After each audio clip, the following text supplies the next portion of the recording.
Yes. Oh, nice. Just recently?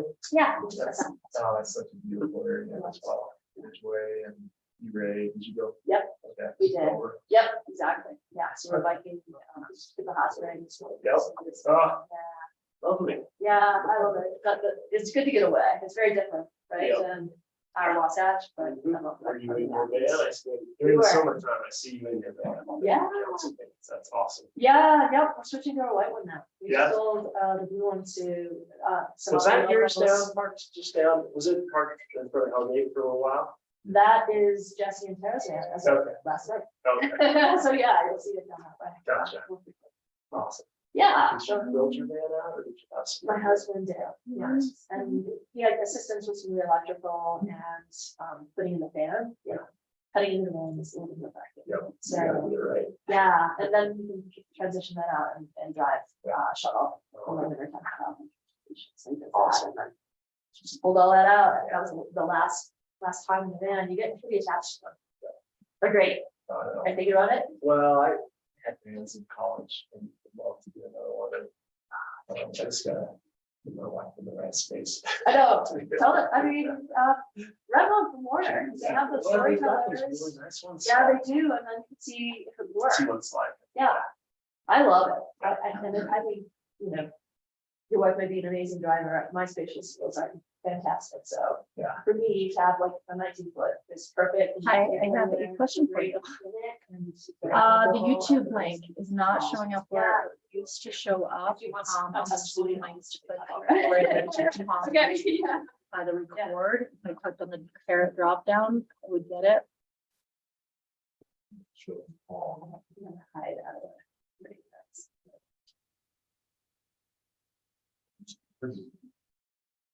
Anyone watch? Well, I know I'm on YouTube. I need the link to share the link so that I can plug it into the website.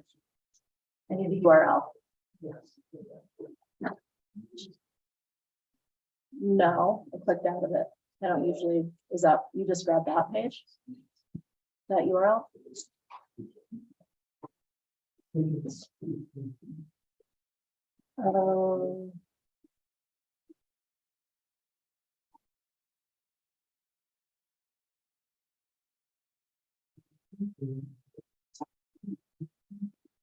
Never, I'll try and figure it out. I've got a whole bunch of people that are now trying to tell me what to do, so it's fine, that's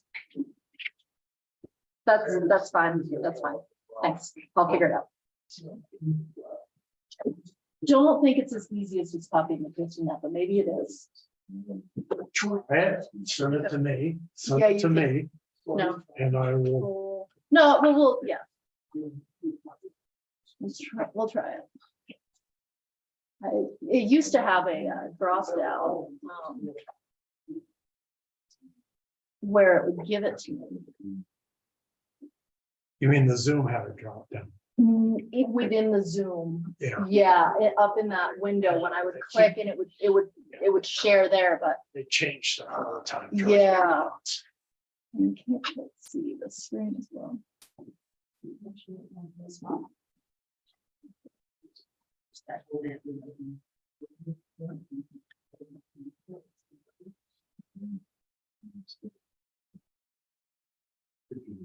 My essential question is going to be to you. We have a place that we account for. We want to learn. Sorry, we have a place that we account for. Oh.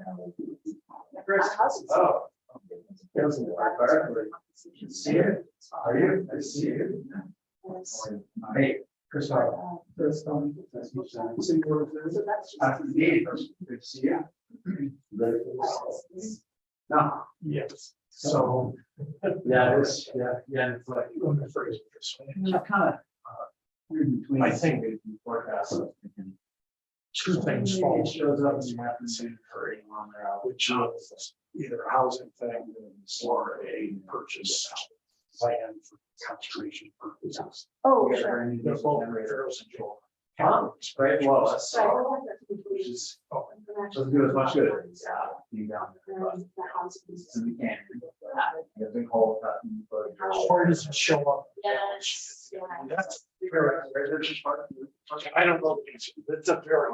Okay, thanks, yeah, I'll find out. no worries. I'll get back to you. I work with them, but just in terms of our general failed that night. evaluation is, what is it that people ask? And so that's not the question, and that's Yeah, part of but it too. the real challenge, I think, is not where to show a balance sheet. When you show a balance sheet, the cost is not necessarily relevant. That's relevant to the small. Yeah, which is a different question, but let me talk to Steve Rowley about this. Steve, what's the right way to display that? Thanks, okay, yeah, that's kind of my question. Yeah. Part of it. Neil, did you Yeah. say that you thought it sent? Didn't I got an error? Oh. Small stuff, you know. Okay, I was excited to join our strategic planning session to see if you guys do that from our last week. I think. Sure, I the did YouTube. test. Yeah, I just didn't think it was, just, it was like something else, but anyways. Well, the 5 minutes, so it's because it's Yeah. sharing. Anyways, I've got enough of it, so that's there. Hi, John. Well, I know you guys have. Hey, Oh, wait. that Greek linen thing. Well, here we are, we haven't had a, this is like our. Third in-person meeting since February of 2020. It's really. Yeah, it's- John, can I do an audio test with you? Test, testing 1, 2, test. I moved my car down. Not working? Oh, right. Wait, my fault. Yeah. Try again, John. Can you hear me now? No. It's turning this down on my computer so that every time I got an email, I didn't get a Yeah. notice, but I don't have audio. Oh, it's.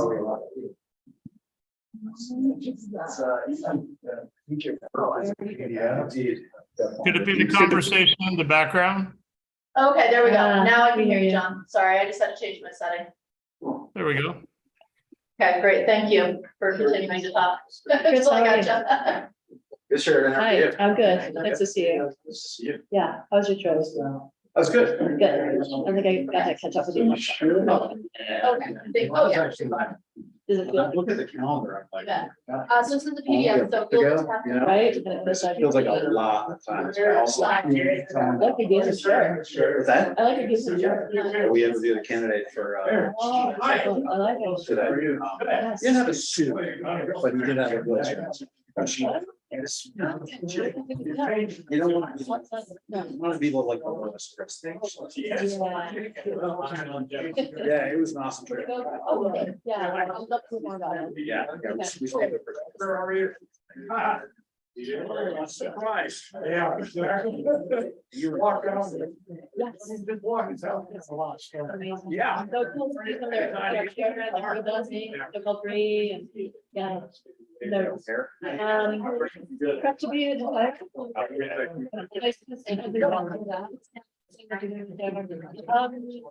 Midway, affordable housing, and, yeah, it's, you know, he's a president of drama, so Yeah, yeah. we'll see what they're doing. What we can do.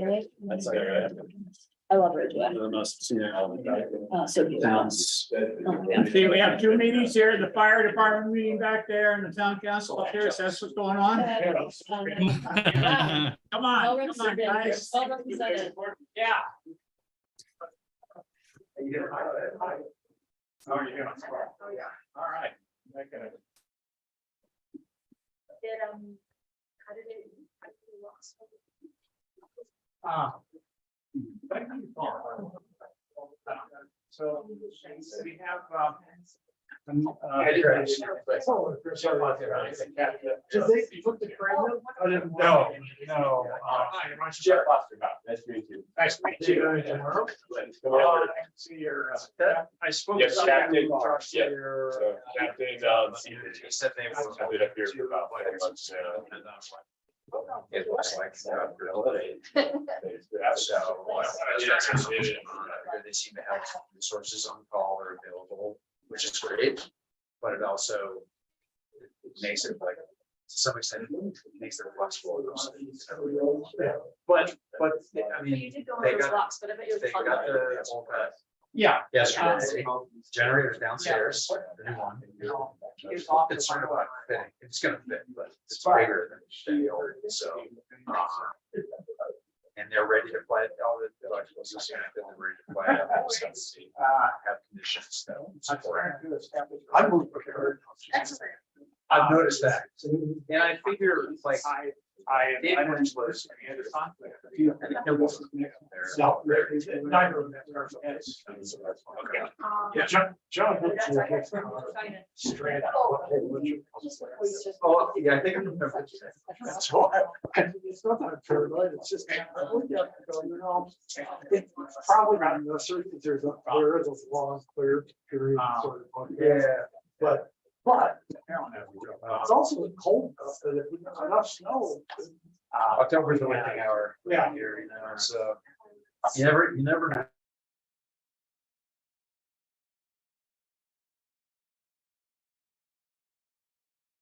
Now you're muted, Jen. I did on purpose, John, because it's just so much going on. It's I will unmute it. copy, I can hear things. copy.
Mr. Golden, how you doing? Hello, John. I'm good. How are you?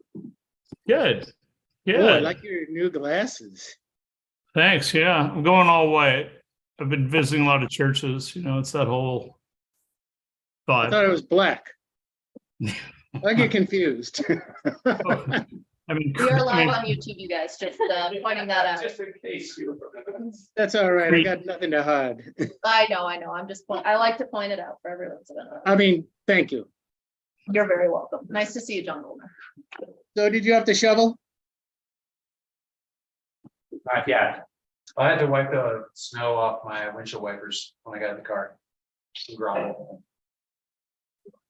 So it just made the transition from hail to gravel, it feels like. Yeah. It's, rough that one.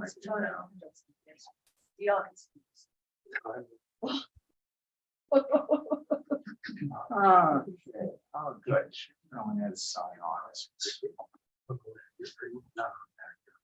who are we missing?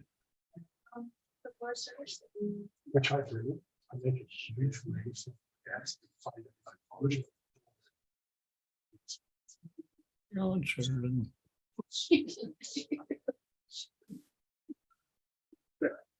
I wish it was just like yellow. Yeah, you just want to, so you can find the damn Yeah. thing.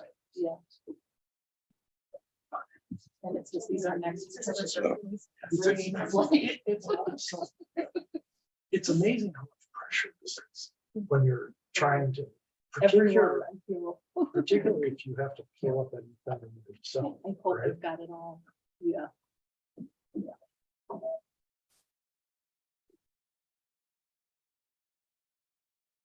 That Cameron, you know, we may have Polly here. Who wants to be, or at least later. John, where's that picture behind you from? Your neck of the woods, I was gonna say, Somewhere- it looks like Alaska to me. somewhere up in Alaska, Jesse Diggins training in July of last year. Oh, nice, that's the Eagle Glacier. Looks pretty That's cool. where that's where they have their training camp. It's not far from Girdwood. All right, it's 3 o'clock. Welcome to the October 11th Town Council meeting of the Alta Town Council. And there's only 2 of us here present in person. And there's 1, 2 at least. John Byrne is somewhere in Europe. Carolyn Ansel is somewhere in Northeast United States. And Elise is, I don't know where, but I think I thought she was planning to join us. So, welcome all. We have a big turnout in the form of the firefighters, and the fire breaks out here. We're in extremely good position.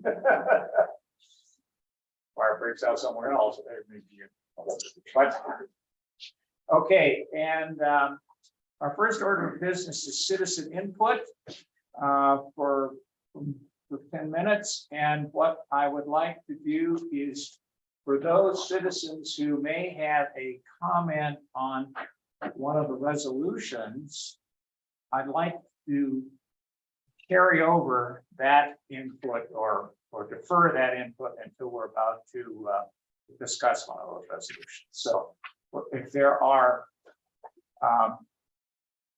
if there's citizen inputs on other subjects, I would welcome them now. Do you have any citizens who would like to? Looks like we do. Good.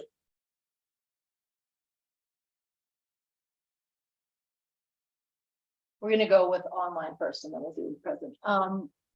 Margaret, I have brought you over. And I Thank you. think, yep, we can hear you. Great. I just wanted to make a quick comment suggestion, and that is that all of us enjoy fresh homemade baked goods, and many of us have benefited from the baking prowess of one in our number, that being Ann Berriman, one of our postal clerks.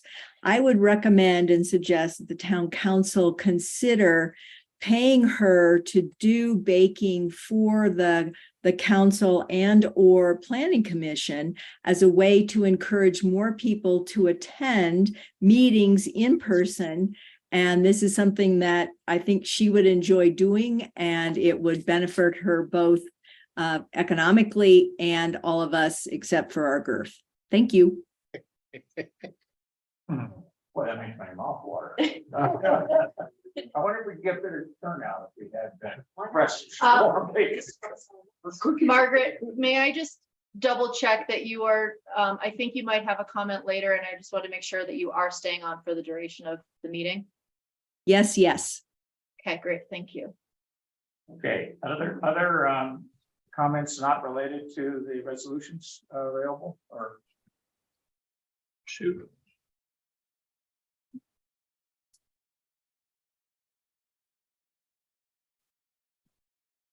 Somebody else just joined us online, but it's only a phone number, so. Okay, but as far as you know, there are no, or are there further comments? I don't know. Somebody has just joined us as an attendee via a phone number ending in 7229. We're in the point of the agenda where we're on public comment. Did you have a public comment you wanted to make? you can raise your virtual hand and I can allow you to speak.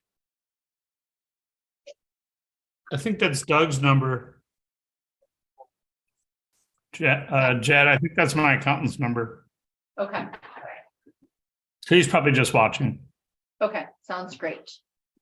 So I guess we can go to anybody present, Mayor. Okay, any other people in the room who want to make public comment? Are you raising your hand? All right, in that case, let's move on to the Alta ski area update, and I saw Mike on there a bit ago. If he's available.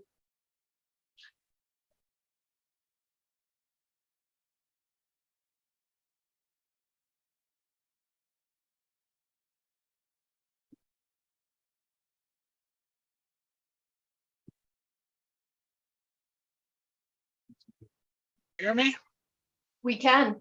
Thanks, Mike. Great. Thank you. Just a little update. So we're wrapping up our summer operations. We're taking down all of the barriers and the signs and such on the summer road. This storm may close the summer road if we get enough accumulation. If not, the plan is to keep the summer road open till November 1st, at which time it would close for the season. The fee booth will stay in place until then. It won't necessarily be manned. It will be more of a self administrative pay as you go. In the ski area, we have a few projects we're still wrapping up. We've got some work on the cross toe and Sugarloaf lift that are fine tuning, a roof to put on the cabin up behind the main office here, and a little work at Alf's water system and up at Watson's a little bit, but it should all be wrapped up. Most of our major projects are done and put to bed. Our target opening date for this season will be Friday, November 17th. And we will be open daily through April 21st, conditions permitting. The parking reservations will start being required on December 15th and through March 31st.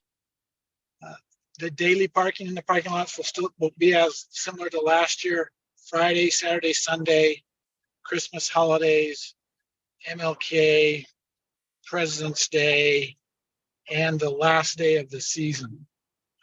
The reservations for the north side and overnight parking will start on the same date, December 15th, and would be daily through March 31st.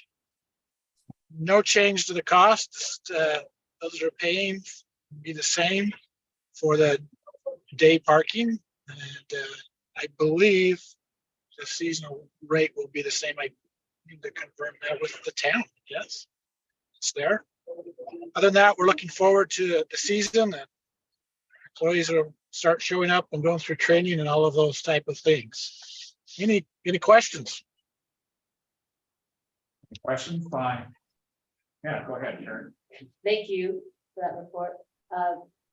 So in the notes, I saw a comment about how the new children's conveyance area will use less water, that you had mentioned that the previous one uses a great deal of water. I didn't remember that from the last meeting. Do you mind speaking to that, Mike? So if you notice the current conveyor location for this ski school that we use for training children their first time on skis, it's up off the ground quite a bit. It's built up on a mound of soil, and the reason it's built up that way is so that when those children use that conveyor, they can get back to the ski school. When they get to the top, they can get back over there. Because the first time on skis, a lot of them are for them to move around. But because of that, we need to create a big catcher's mitt, if you would, at the bottom of that toe that is of that same height out of man-made snow every year to be able to open that conveyor. So as we're looking to reconfigure, move that conveyor and add a new one, they would be only maybe 3 feet off the ground, the grade level, and they would therefore not have to use a lot of water to make a catcher's mitt or anything for that. We'd be able to do it with natural stuff. Thank you. Yep. Okay. Anything else for Mike? Of general interest, Chance? Okay, well, I think you're in the valley. We're getting snow here. I am. Yeah, I just left there a little while ago. So yeah. All right. Okay, let's move on to UFSA presentation on potential tax increases. That's an interesting modifier. Well, it's not done till it's done. All right. So we have a slide presentation, which I believe is on PDF for you guys, so can you be sliding through that for me? Yeah, Okay, thank you. I apologize that we have to do That's this, okay, that's a okay. little, whatever cue you want to give Okay, me. so, and I've got my handy packet here too, so I can reference it. So yeah, if you go to the next slide. So thank you so much for having us here today. We really appreciate coming up here, and we don't get the opportunity to visit our cities and towns very often, so it's nice to come around. I'm Rachel Anderson. I'm the district administrator and the legal counsel for Unified Fire Service Area. So to start us out, I wanted to discuss a little bit about what we are at UFSA and how that relates to UFA, because often there's some confusion there about what's the difference between the two. UFSA is the taxing entity that collects taxes that we use to pay for our fire service. We pay that money to UFA, which is an interlocal entity created by us, as well as 4 other cities that are direct members with UFA. They chose not to be part of the general service area that we all are in. Those member cities are Riverton, Harriman, Cotton Heights, and Holiday.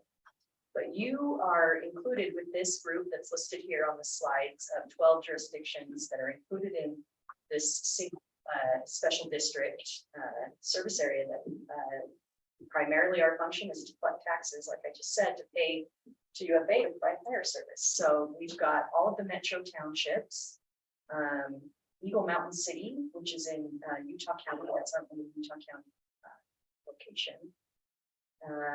We've got a couple cities involved as well. We've got Midvale, Mill Creek, Taylorsville.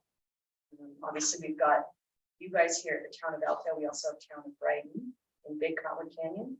And we've got also the unincorporated Salt Lake County areas. Go to the next slide. So before you leave Yes. that, the map on the right, you want to talk about what that illustrates? That illustrates the Unified Fire Service area, all the areas that are within the jurisdiction of the special district. All the crosshair. All of those cities, townships, unincorporated that are listed under those 12 jurisdictions are what's included. Okay. Yeah. So the reason we're here today is to discuss the proposed tax increase that we're considering this year. And yes, it's proposed because nothing's, like I said, final until it's been voted on. The Utah law, which governs this district, has a requirement that the service area report to all of the jurisdictions that are included within the service area on proposed tax increases. So that's why we're here today, is to satisfy that reporting function. It does not come with the requirement that your entity vote on it. We're just here to report. So that's what we're here for today. So we're going to go into talking about some of the reasons and needs for a tax increase this year. You're going to hear from me first, and then you will hear from Chief Burchett, who will get into some of the nitty-gritty about service costs. And then we'll close out with hearing from Tony Hill, our CFO, who will get into the nitty-gritty about finance issues. So I can summarize the main reasons that we're looking at a tax increase this year. There are these topics that we listed here on the slide. The first thing you see there is forehand crews. It's been a policy that's been voted on by our board to encourage UFA to staff all of those stations at 4-handed level rather than 3-handed. it's been a very important policy decision and has been an important issue for our board, and they feel very strongly about this. Currently, we are not completely at 400 at all the stations, so it's something we've been sort of feathering in over the years, because what that means is adding personnel costs, honestly, and the goods and services that go along with that. And so rather than make one big increase all at once, we add a few every year to make sure we get to that point. So those are some things that have been happening in the previous years, and we continue working. Upgrading fire stations is another big one. And Chief Burchett is going to be talking about this in more detail later. But one of our obligations as the service areas, we collect taxes not only to pay UFA, but we own all the property that is used as fire stations that UFA uses for their fire stations. So it's the district's responsibility to purchase, maintain, and build fire stations. So in teamwork with UFA, we are constantly assessing the needs of the fire stations, which ones need to be rebuilt. We had some that had some seismic issues that got kind of pushed up to the top of the list. We will build new stations in areas of growth. We're seeing that particularly in Eagle Mountain right now, but in some other areas. So the concept and idea is that, being as part of the district is we all share these costs, and eventually, everyone gets what they need in time, and it's all part of the plan to work together and make sure everyone has what they need.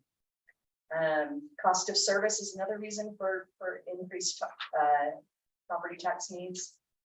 This is just basic inflationary costs primarily, and costs of goods and services, as well as personnel. Because we're a governmental entity, which you guys can understand, we don't get to be flexible and nimble when markets change. We can't just decide overnight to change our costs and our prices to our residents and the people that receive the services. We have to go through these truth and taxation processes, which are meant to have a high level of transparency and procedural hurdles that you need to jump through to make you not do it just willy-nilly. But as a result, it is a bit of a burden to go through this process. So the question is always, do we do frequent small increases? Do we do less frequent bigger increases? It's kind of the age-old question, but I would say, like any other business that has to respond to increased inflation, it's going to be inevitable to some degree that costs will rise, and eventually tax increases will be needed over the years. And I'm going to talk about that in particular in a minute, another slide. The last one is maintaining our board approved minimum fund balance. As just part of good governance, our board has adopted a policy of requiring a 15% minimum fund balance. And so we are always looking at that every year, looking at our forecasts to see when we might be in danger of dropping below that. And that kind of indicates when we might get to tax increase. So if you go to the next slide. Just to give you a little bit of, question. Just what 15%? 15%. Can you explain how that works? 15% of total revenue. Right. So 15, we talked about 60 million. There's going to be a slide here that shows our fund balance. Okay. Exactly will answer your question. So give Rachel a couple minutes, Sure. and you'll be able to see the exact amount of what fund balance we're trying to get to. Okay. Yeah. Oh, So is that another question? John Bunner. John, do you have a question? no, I was just absorbing the sticker shock in the lower right-hand corner. Okay. 12% is the proposed number. Sorry, I didn't interrupt. So we, this is just to go through the history a little bit of our tax increase history. It's not the entire history, but just the last couple times we've gone through this. We did one in 2008, and then after that we waited 10 years, which is a significant amount of time. And so in 2018, we did a 9.65% tax increase.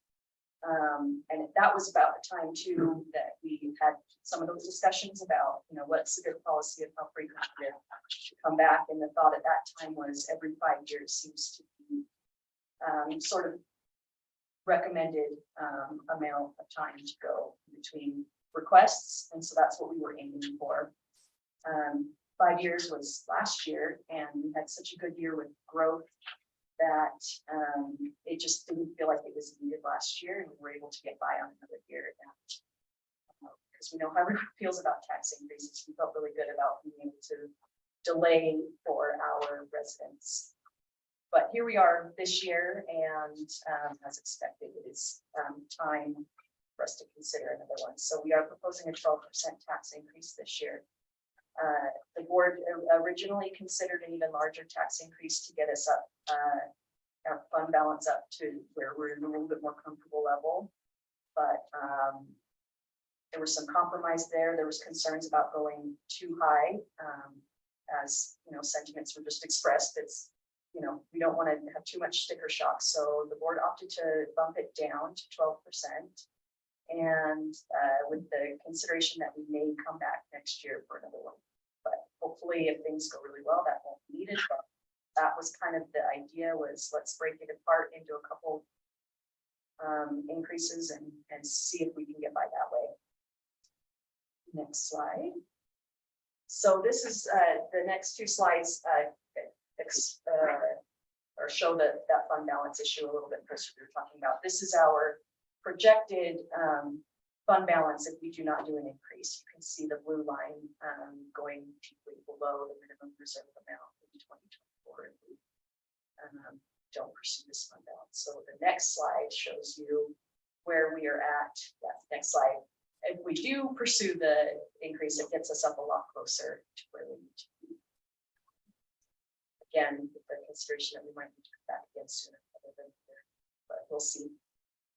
So that should help with your question, Councilwoman. So 8.1 million is the minimum amount of fund balance that the service area is to carry over, follow the board policy from year to year. And currently we're above it, that blue line, but because of everything we're talking about today, we're dropping below it. And why such a precipitous drop suddenly? I'm trying to look at the time. So Can I just make can you stand up and speak because of the audio? I don't want to miss it. Sure. So there's a few reasons that we're having. If you go back a slide, it shows it. So we're dropping pretty quickly, and there's really two main reasons. One is brought on a new bond.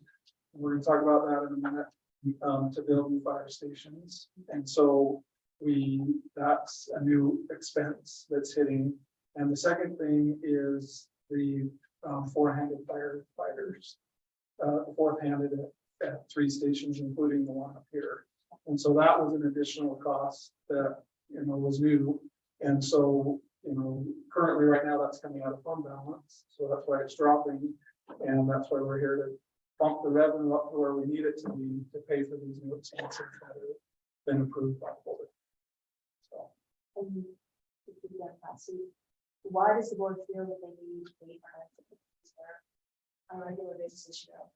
Well, it's good governance for one, so that we can do things like this when new bonds come on or there's need for more firefighters, we can be nimble and react to it. And our second reason, the 15% came about when we went out for a bond rating, and we didn't have a policy, and this was maybe 7 or 8 years ago, and the bond rating agency says you need a policy or you're going to get not a great bond rating. And so the bond rating agency suggested 15 for an entity like yours is a good number to have for a minimum. And so we took, the board at the time took that advice and adopted that level for a minimum fund balance. So those are the two main reasons why. So what strikes me about this is that the fund balance was so much above the $8 million for many years. I mean, like it wasn't 15% or like 75%. How'd that happen? That was just the revenue coming in, and we just built the fund balance over over the years with what we were spending, just what the levels of expenditures that the board chose. A lot of the reason you can see that first bump happened when Riverton and Harriman left. And so the negotiation was it was a good negotiation, but when they left, we agreed to pay out their portion of the fund balance over 15 years. And so that was a huge benefit to UFSA. We didn't have to make lump sum payments to them. We were able to hold it in our fund balance. And so it helped us do what we're doing, what you could see here, to have a higher fund balance.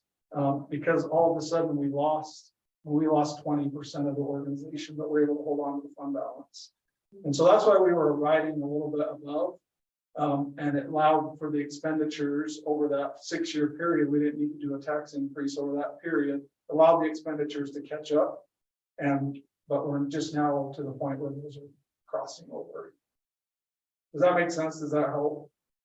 More or less. I mean, we could have spent that fund balance down. We could have, paid our firefighters more, or built stations, or done more maintenance. There were a lot of things that we could have done. But at the time, the board said, no, let's hold it in fund balance, because we knew that this new bond was coming. We knew there were pressures on beforehand. We knew all this was coming, and we wanted to be as prepared as possible to deal with that. And can you give us the details of the bond, the size, the duration, the rate? Sure. So it was a 20-year bond. It was $37 million in total bond proceeds. And the rate was, I think it was like in the low twos when we did it, to 2.13% or something like that.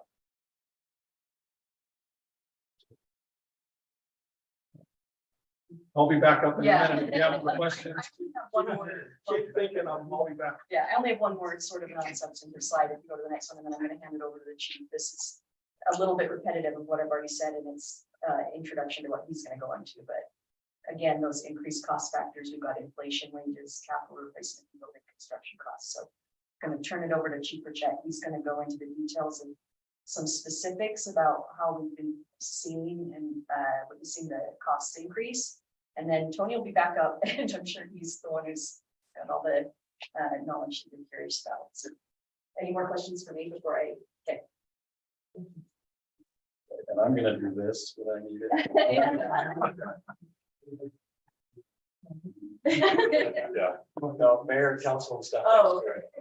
Thanks for allowing me a few minutes of your time. As Rachel mentioned, I'm gonna talk about the service that we provide. So the UFA provides the service, and our costs directly impact UFSA's. So as you all probably are aware, it takes a lot of equipment to provide the service that we do, whether that's a fire apparatus or clothing or our medical supplies. And over the last 5 years, since 2018, we've seen a drastic increase in almost everything that we use to provide that service. On the slide, there's a couple of examples that I think help paint the picture. This obviously isn't everything, but a set of turnouts. So these are the clothing that our firefighters wear, fires to protect them. There's been a 61% increase, and these turnouts, every firefighter needs their own set, and they expire and need to be replaced regularly, and so that's a big expense that we have. Our fuel budget from 2018 to 2023 has gone up 40%. And that's just strictly from the cost of diesel fuel for all of our apparatus. And we can't stop driving to the calls. We can't reduce the amount that we use the vehicles. So that's just an impact that we've had to absorb. The last one that I want to talk about is our medical supplies. They've gone up 15%. That budget for medical supplies has gone up 15%. And that's what we use when we go on a medical call, anything from a Band-Aid to a tourniquet and everything really in between. So another increase there. That one's not as drastic, but again, an example of inflationary costs. Good. The other thing is our wage inflation.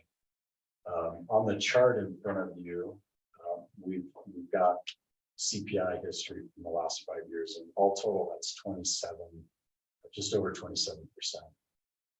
Where our wages, our entry-level firefighter wage, has gone up 11%, just over 11%. So the reason I compare these two is because we're not trying to keep up with CPI. We're trying to be competitive with other fire departments so that we can make sure that we are attracting and retaining good employees to serve our public. I want to be able to say that we're putting kind, competent people into your living rooms to protect your loved ones when something happens.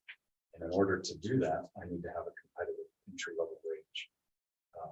This has been a challenge with CPI and housing prices going up with an entry level wage like this. To get people that can work and live in the service area, it's become very challenging. But over the last 5 years, we've done very good at keeping up with our departments, our neighboring departments, and still being able to recruit. But even with that increase, which is a large portion of our budget, is our employees, that's been a cost to our service. The other increase that we've seen is in our capital replacement plan. So we have, and Mayor, you're probably aware of our capital replacement plan, but it outlines all of the equipment that we need that is considered capital to provide the service. In total, it's about $75 million worth of stuff that we need. And because of that, we need a plan to replace it on a regular basis and to have a plan to be able to pay for that. All of the equipment that you're seeing here, the engine, the ambulance, and the truck, they have about a 9-year lifespan on them. So that's about all we can get out of them before we have to move on. But as an example, our Type 1 engines have gone up 32% in the last 5 years. Our ambulances, 27%, and our ladder trucks, the most drastic is a 69% increase over the last 5 years. So what that's caused us to do is push more money into the capital plan, which again has increased the cost of service. Next slide. So this is the station construction that what Rachel was referring to, but about 5 or 6 years ago, the UFSA board gave us the direction to make sure all of our fire stations were seismically sound. So we started out by looking for grant money to do that, and we were able to secure a grant from FEMA to retroactively upgrade all of our fire stations. But part of that was a study that was done, and they identified 5 stations that needed to be rebuilt. The cost to retrofit those stations could be worth it in the long run. So this new bond that was added in 2021 included 5 stations originally, and one of those wasn't able to be built because of some floodplain issues in Mill Creek. But this bond that we brought on that Tony talked about, 37 million, was to originally place 5, but we've done 4 now. And one of those is a new station, so a new add down in the mountain to capture the growth down there. But that is a big expense. And the other bond that came on in 2016 is another 6 stations that were replaced. So today, all of our stations are seismically sound, with the exception of the one that can't be rebuilt in Mill Creek, but we're working towards that today. So next. And that's where we've seen more inflationary costs on the building construction side. And the reason that I'm talking about this from the UFA side, not the UFSA side, is because our team is heavily involved with the design, determining the location for the proper response. And what I want to share here is that in 2018, this was the last station on the old 2016 bond that was completed. The station is in Taylorsville, Station 117. That was finished for $290 a square foot. And the last station that we just did in Eagle Mountain, if you can see, it is $554 a square foot. And that's almost double, as you can see. And it was our team that was involved in the design, build, and location again. And they were focused on durability, health of our firefighters, our turnout time, so how quick they can get out the door, but more importantly, cost effectiveness. Doing all of those things, we still were almost double the cost just because of inflationary costs. So that's all I have from the UFA side. I have to answer questions. Beat up Tony. Well, I'd like to make a comment, which is I am extremely pleased with the fire service. And it's, I feel that we are as well protected as we could reasonably be, given our unusual circumstances, shall I say here. And that whenever I see record a record of an incident that occurs when you guys responded, it's wonderful. So I love your part of it.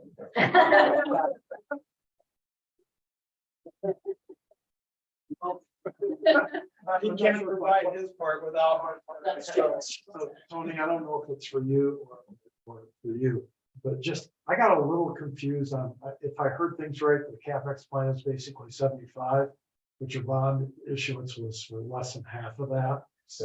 Separate things. So the CapEx project that he was talking about, that's our apparatus, engines, that type of equipment. That's 75 million on the UFA side. The building side is, I don't even know. I mean, we have 27 buildings. It's probably hundreds of millions of dollars would be our CapEx on the building side. So he's just talking about, the engines and ambulances and the equipment that these guys use. Equipment versus buildings. Right? Yep, exactly. But then the numbers you're putting up on 100% increase in building costs are attention grabbing, to say the least. Is that, in your estimation, is that largely because the building costs in this area have gone up by this much? So more of a CPI thing, or is it that you're changing the importance of the scale of the buildings? We didn't change our design at all. And it's completely the cost of the goods and the construction companies passing the cost. Okay. So yeah, we had the stations designed sort of before, and I know you blamed everything on COVID, but there clearly was a construction inflation because of that. We had all that stuff designed and built, designed and ready to go, and we had bids out, and second all that hit, these bids just shot up. So, okay. All right, I just have a few slides left, if you don't mind going to the next one. So as we've been talking, the other thing we are balancing as we think about the UFSA is the future needs. And so these are the areas that we are continuing to keep an eye on as we move forward. So the population in our service area continues to grow. And really across the board, but we have some areas of Eagle Mountain, Magnus, and others that it's growing really, really fast. And so we have to balance that. And that leads right into the next item, the call volume, that we continue to see that increase. And we have to manage that moving forward. We go back to 2018, our call volume across the UFA is up 28.57%. And so it's not going to be slowing down anytime soon. So we have to manage that. And then this capital that we've spent a lot of time, of course, is going to be a continued issue moving forward.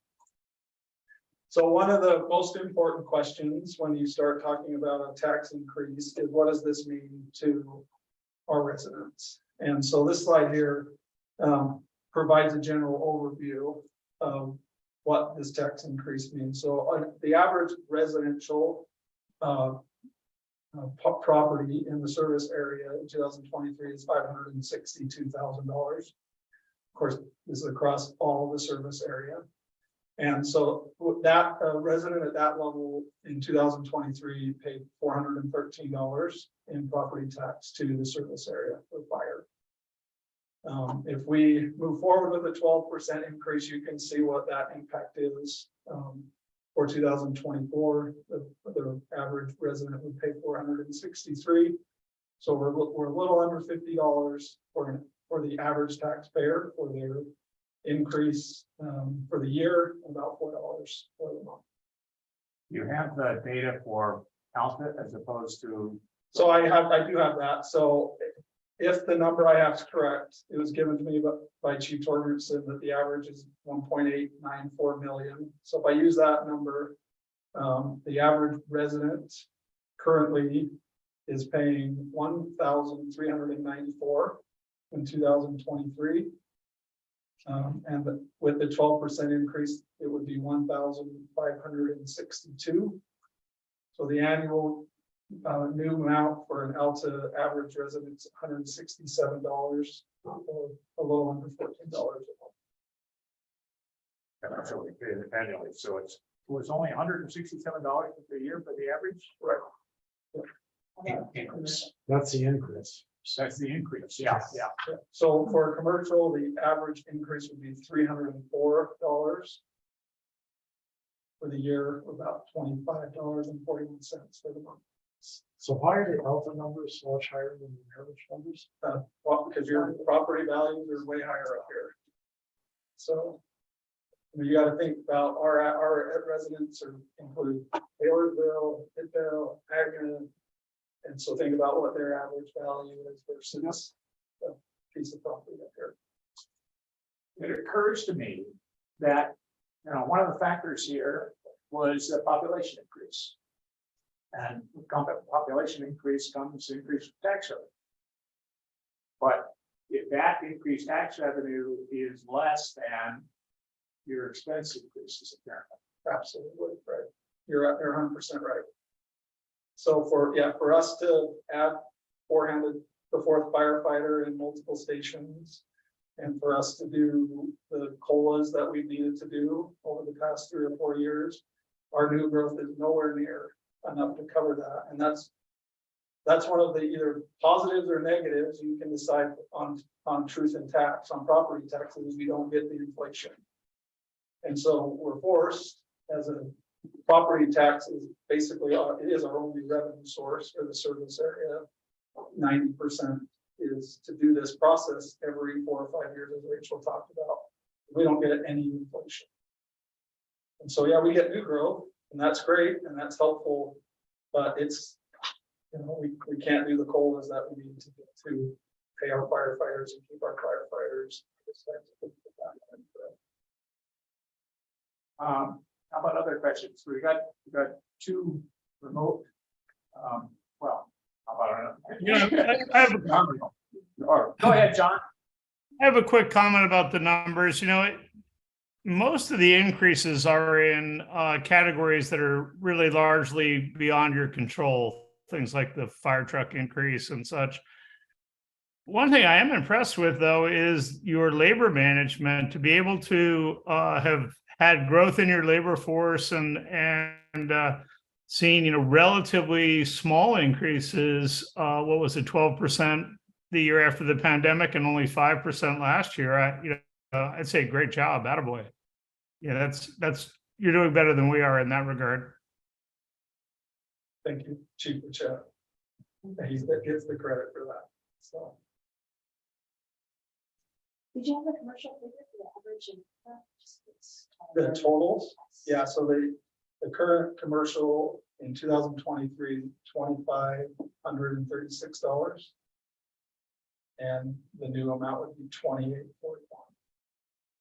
Based on an average commercial property. I used the same number, 1,894,000. It's without the residential exemption.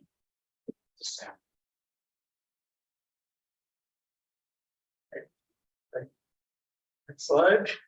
All right, so this slide provides a little history on the tax rate for the service area. I think it tells a really good story.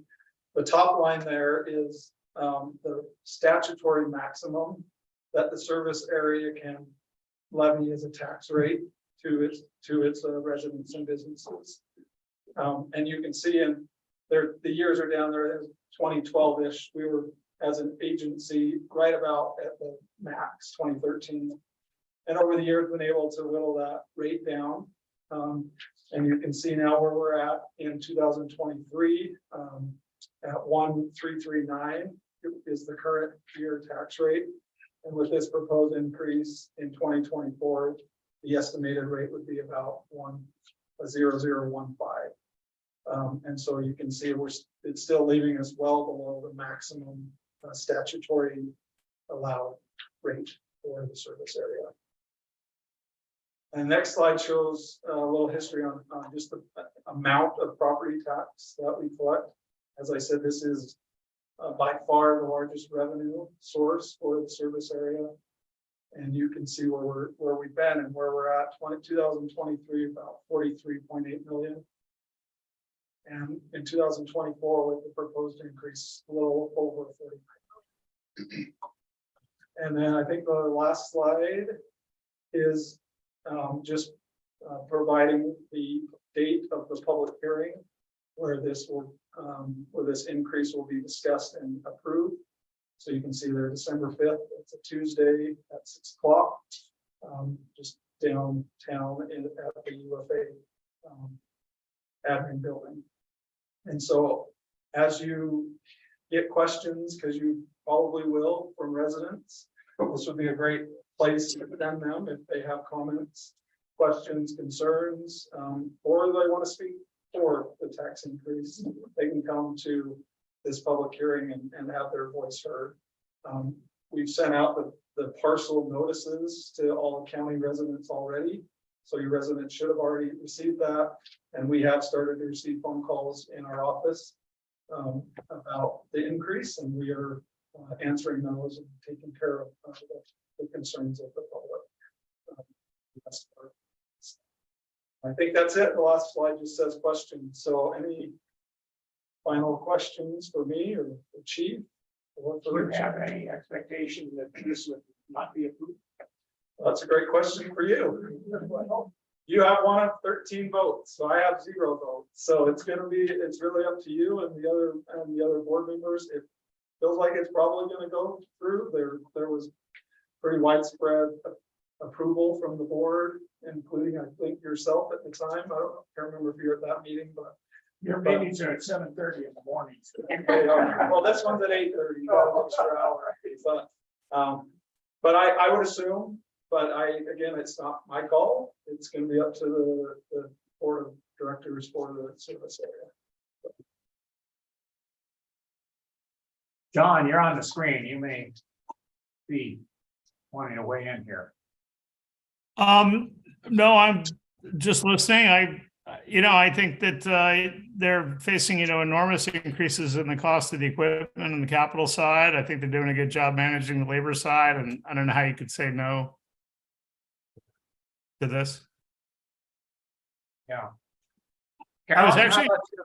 Oh, excuse me. Go ahead, John.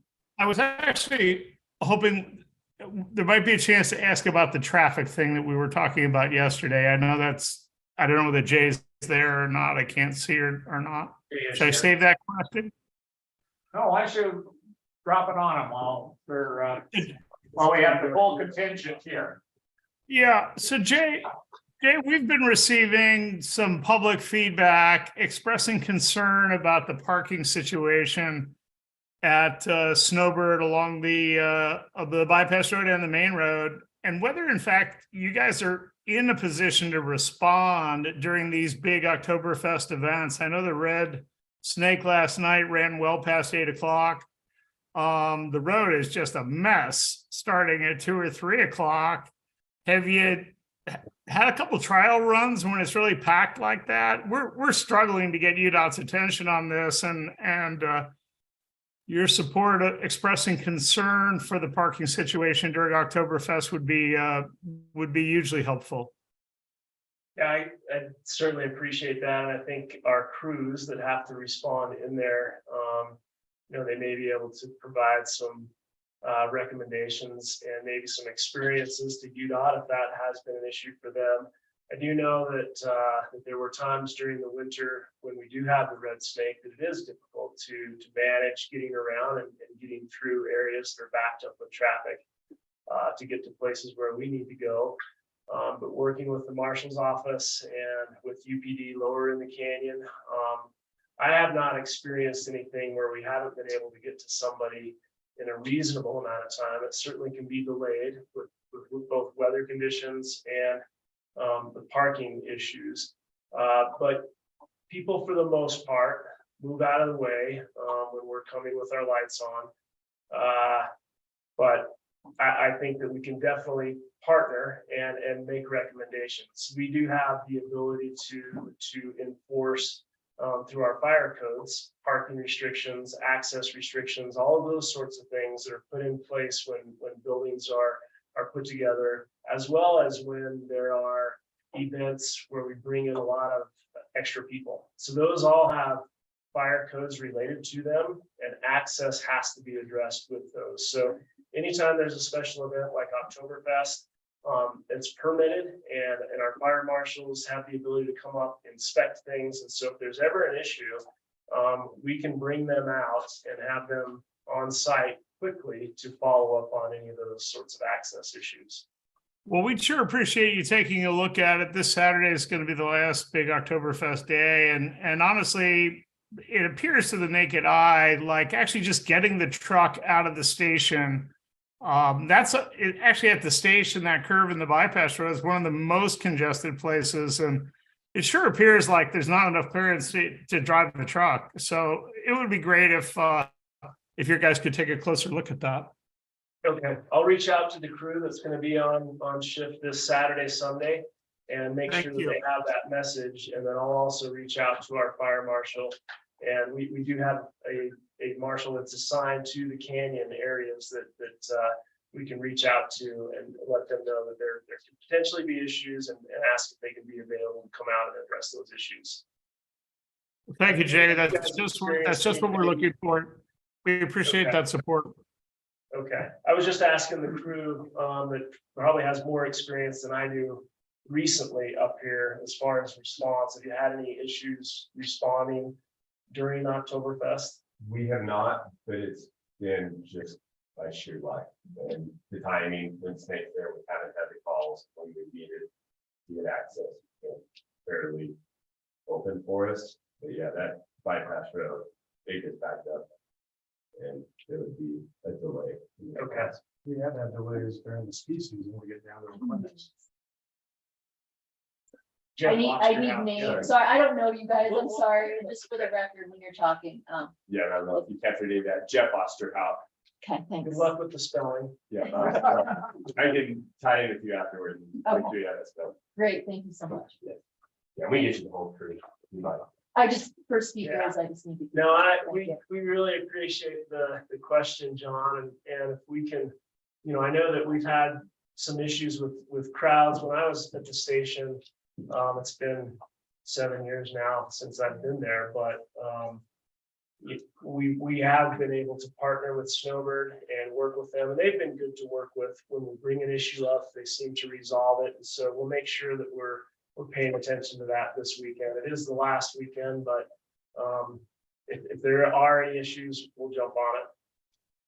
Well, I appreciate that. I gathered last Saturday was really a mess, particularly, and they've gone to this model where they're charging for paid parking in the parking lots, which only increases the demand for roadside parking because you don't have to pay the parking fee. So it's really not a great approach, and yeah, we would love some support on that. Okay, thank you. Yeah, Thank you. and Appreciate it. the thing that disturbs me about the guy whose name is hard to spell, response is that we've been lucky. And eventually luck runs out. And I really do worry about a time when the luck is not with you and you can't get to places. And it's not just around the bypass roads, it's on the main road too, because there's a lot of people park out into the travel lanes, and I think there's a safety issue. Yeah, I don't want to suggest more meetings. We have the road meetings. Yes, we do have the road That we meetings. deal with mostly wintertime issues. Yeah. But as you all know better than I do, it's a year-round issue now in the canyons with trailhead parking, with the events that are occurring year-round, and we see just as many people up here in the summertime now as we do in the wintertime.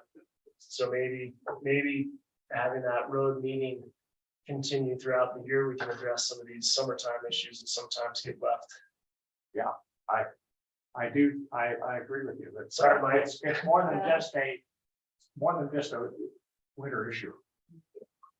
Well, and a lot of those issues maybe don't stem from the town of Alta, they're lower in the canyon, so I know who you're talking about. Yep. Okay, any other questions for our intrepid firefighters?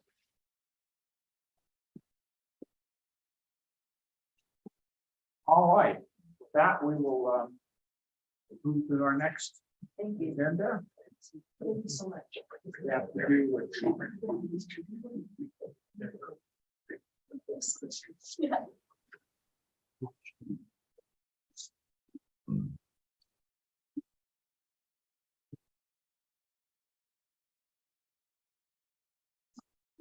Yeah.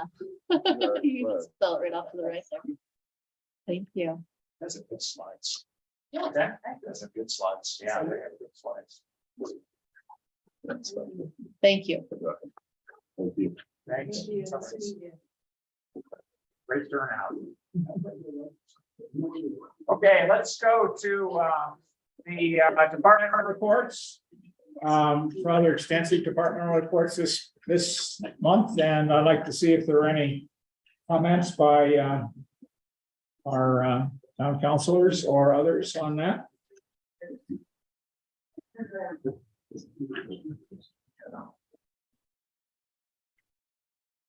Yes, Yes? actually, yes. Okay. Thank you. Sheridan. So Jenna, you and I had chatted about this a little bit, but the overall tax revenue figures that came in are higher this past tax year than they have ever been? Yeah. Yeah. The answer is yes. That's great news. What was it? I think it was. One in 21-22, it was one sales tax specifically, 1.89, and this past year, 1.9. Yeah. So it went from 1.89 to 1.9, is that right? Yeah, 9.8. 1.98. Oh, okay. So it's up 5%. But when you consider to all our closures, yes, yeah, me too. Yeah, I was surprised quite a bit, actually. Mm. yeah, just like the turn down essentially in April. Yeah. And then I was looking at some details about the live scan, the budgeting for that, 10K, as well as any ideas if we have the money where the new cameras might go? It's not a camera. Oh, okay. It's fingerprints. Live scan is fingerprints? Right, fingerprints. sorry, the That's two okay. separate issues, two separate questions. Yeah, but what the live scan is, and then also if we have the funds, and I think that was the caveat in the notes, where we might put the new cameras, security cameras in town. Is that You want to say? a big that, unknown? Mike?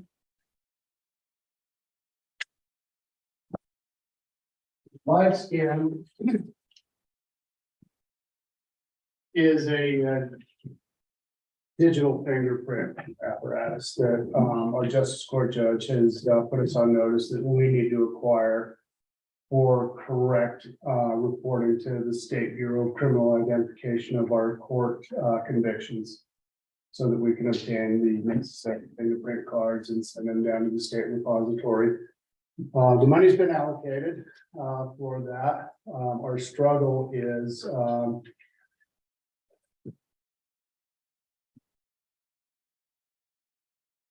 finding some space that the marshal's office can operate and that can house this equipment. Probably something that's ADA accessible, close to the court, something that, you know, can be mobile. And we haven't come up with a facility answer for it yet, so we're thinking about that one hard. The security cameras, the 13,000 that's allocated for that in capital budget. We are hoping, and we've received 2 bids from 2 contractors that we potentially would like to work with. Our existing camera system, the hard drive failed on it. So we have no ability present day to look at our cameras, one of which is mounted on the roof, the gold miners on the large antenna. The other on the Forest Service garage, which gives us the ability to watch the ski racks at GMD, which is the single busiest place for ski fests in this town.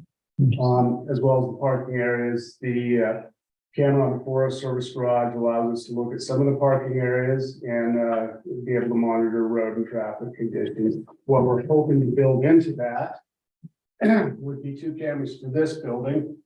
One would be downstairs in the first firehouse bay where we're going to put our evidence storage. We'll have to have video surveillance on that. Okay. And we'd like to have an exterior camera on the outside of this building, again, so that we have some tool to help us monitor the parking areas throughout town. And finally, on the Bay City water mine, we'd like a pan tilt zoom camera to monitor security of that building and as needed, be able to look at parking areas. We're asking the contractors to spec out systems that we can build into in the future so that we can add some monitoring capability to the town office and Alta Central complex as well.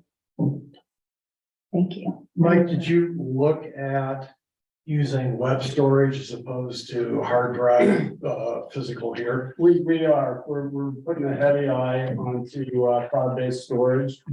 Which would eliminate the need for local servers like in this building, because we don't have a network connection in this building. So we'd have to put an independent server here and then broadcast via cellular network to get the signal up to Alta Central.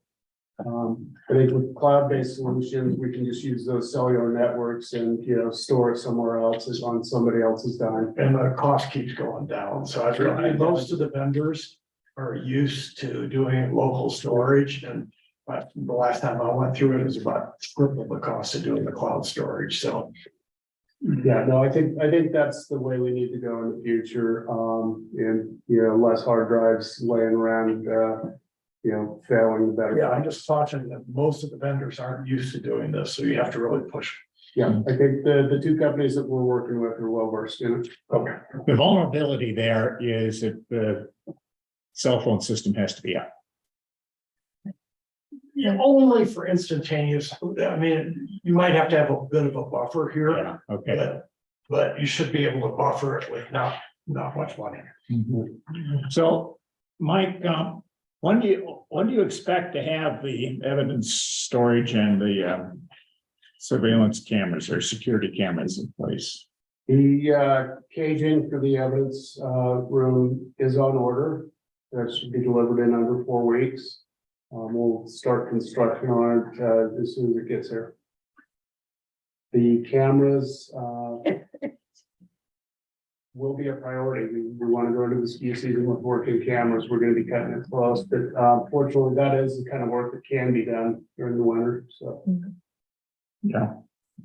Okay. We have a new ATV. we do downstairs if anybody would like to view it. Have a ride.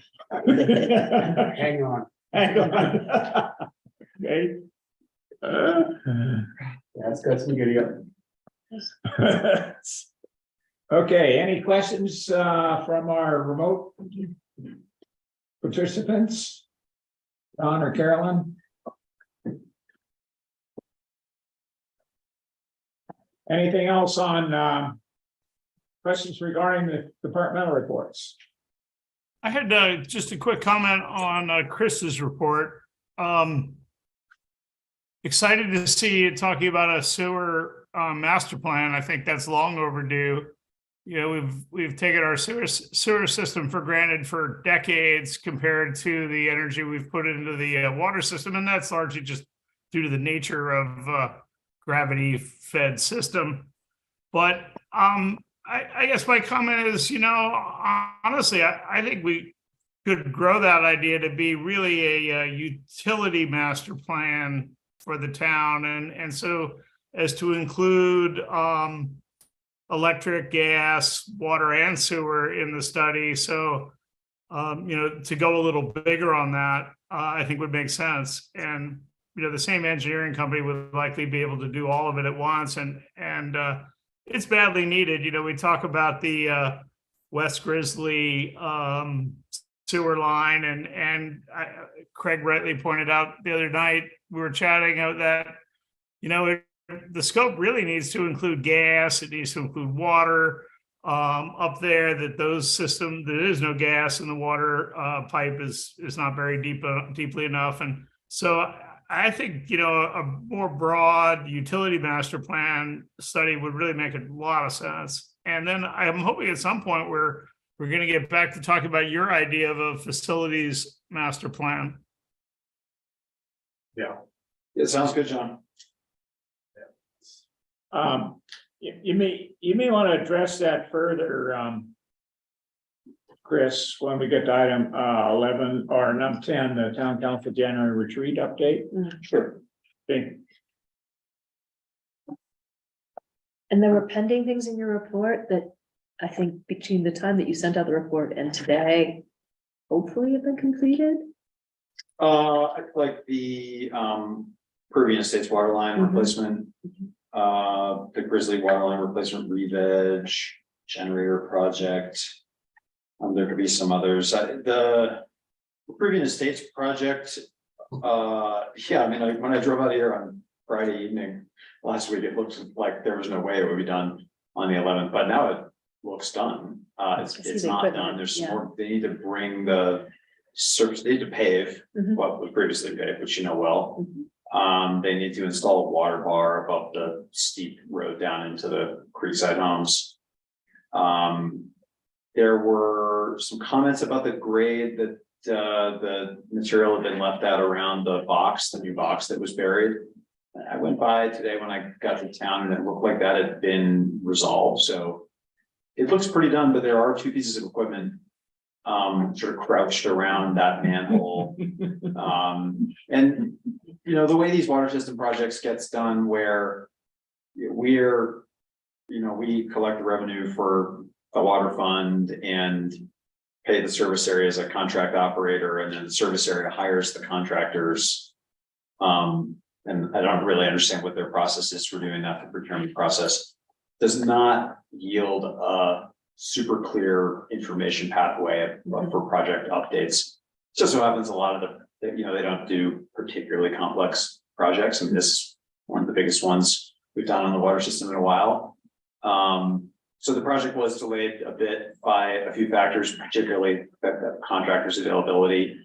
But I think it's basically done, and I think it will be completely done this week. So, and then the re-veg is not done, but I talked to the re-veg crew leader, the Alta area re-veg crew leader yesterday, and she assured me they are going to get it done.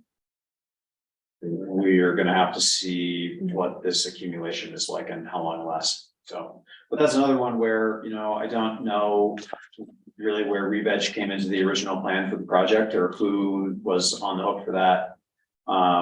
So we, you know, asked Alta to do it, and we were a little late in doing that. So really hope we can get it done. And then the generator project started yesterday. Well, it started Monday. And they're a couple days behind, again, due to, I think, contractor availability and question marks over this weather period that we're having.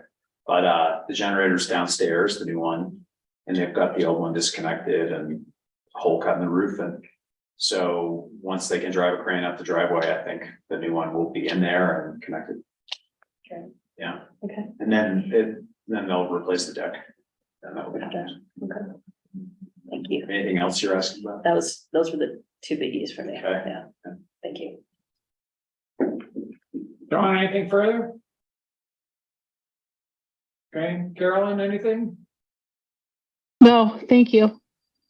Okay, all right, in that case, let's, do we have to prove the consent agenda, don't we? So I make a motion that we approve the consent agenda. A second. Okay, been moved and seconded. Any further discussion? All in favor? Aye. Aye. Carolyn, can we get a vote from you? Sorry about that. Yes, yay. Great, thank Okay, you. I all right. tried to record it properly. Appreciate it. All right, motion passes. Let's see, this takes us to the mayor's report. And on September 22nd, we got our first snow of the season. There was a remnant of snow on the castle, and I just wonder if we're starting now the castle glacier. Election are a few weeks away, actually on the 21st of November. We should be getting our mail-in ballots soon. And as a tradition, ACE organized and conducted a Meet the Candidates night on September 18th. And it was done in a civilized, professional, and effective manner. Recordings available for anyone who missed it. I want to thank Sarah and her, although she's absent, and the ACE staff. And I wish that national political parties would hold their discussions in the same fashion as we do. Becky Hotsey held a stakeholders appreciation picnic almost on the eve of her 4-month assignment in Wyoming. And it featured many cooperative projects. And it opened my eye, there were probably 24 projects that were Forest Service partnered with somebody else that they featured. And it kind of opened my eyes that there are probably potential cooperative endeavors between the town and the Forest Service, who owns 80% of our land. I'm going to try to keep my eyes open for more opportunities to partner with the Forest Service to do that sort of stuff. Now, standing in for Becky while she's on temporary assignment in Wyoming is Scott Frost. And I invited him to this meeting. He had a conflict, but he more or less committed to attending our November town council meeting so we can meet him in person. And he is not just a temporary stand-in in the sense that he is Becky's deputy. And so when Becky comes back and resumes her position as the ranger for this forest, he will still be with us. So we're not lost in investing in him. Okay. Some people have commented the last month I did not give the astronomy report. So this year there's this month there's more to happen, more to report on. So as everybody who's aware at all, there's an annular eclipse on Saturday, visible in southern Utah, northern Nevada, for instance, in Delta and Fillmore or Elko. And the sun will be only partially obscured. So this annular eclipse will have a ring of sun around the moon that's really bright and should not be observed with the naked eye at all. Caution should be taken. Now, a question arises is how come the moon doesn't cover up the whole sun as it did 4 years ago where many of us went through an eclipse that was to the north? Okay, and there are two reasons. And one reason is that the moon is actually a little farther away from the earth at this point. So it covers up less sky. It's like my fist covers up a lot of sky when it's supposed to be, but less sky when it's farther away. And the other reason is that the earth is a little closer to the sun. So it fills more of the sky. And the result is that the moon does not cover the full sun. And that leads to this annular eclipse.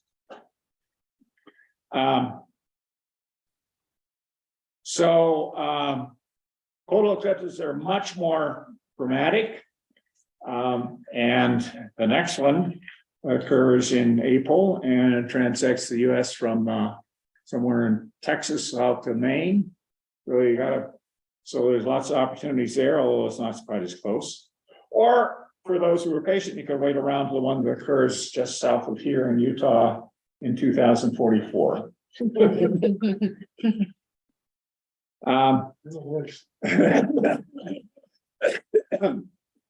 autumnal equinox occurred on September 23rd. It's the day during one of the 2 days in the year when every place on Earth experiences 12 hours of sunlight. But not only that, it's the day when the duration of sunlight is changing the fastest. And it's changing, it's getting shorter about 3 minutes a day. And it'll continue to get shorter until the winter solstice in December, where it'll stop getting shorter and start getting longer. Okay, next town council meeting is Wednesday, November 8th, 3 p.m. Expected to be hybrid again, although I hope that some of our remote participants will be here. All right, so much for the mayor's report. Next topic is discussion and possible action to approve resolution 2023 R-21, similar to the council mayor's resolution on the Cottonwood EIS. And these are the areas, this is the area where I asked public comments to be deferred. And I think there are at least 2 public comments related to this topic. So Jen, you want to handle that? Mayor, could I ask a question about Sure. your report? Oh, Allow? yeah. Thank you. I think that you and Chris might have had the pleasure of meeting with Becky on the ground in Alta, if I'm not mistaken, and walking around some of the property. How did that go? And can you give us a sense of that meeting? That meeting was principally centered around the base of the spring lift and the changes that had taken place since that excavation had been done, which was 5 years ago. It doesn't seem like it's that long, but it was. And I must say that the revegetation is pretty dramatic. We didn't really stray very far from that. Chris, do you want to recall that? Yeah, so I think, so that was, we had took a field trip to the basin after sitting down with Becky and a couple resource specialists. One resource specialist, Charlie Conrad. Right. Yes.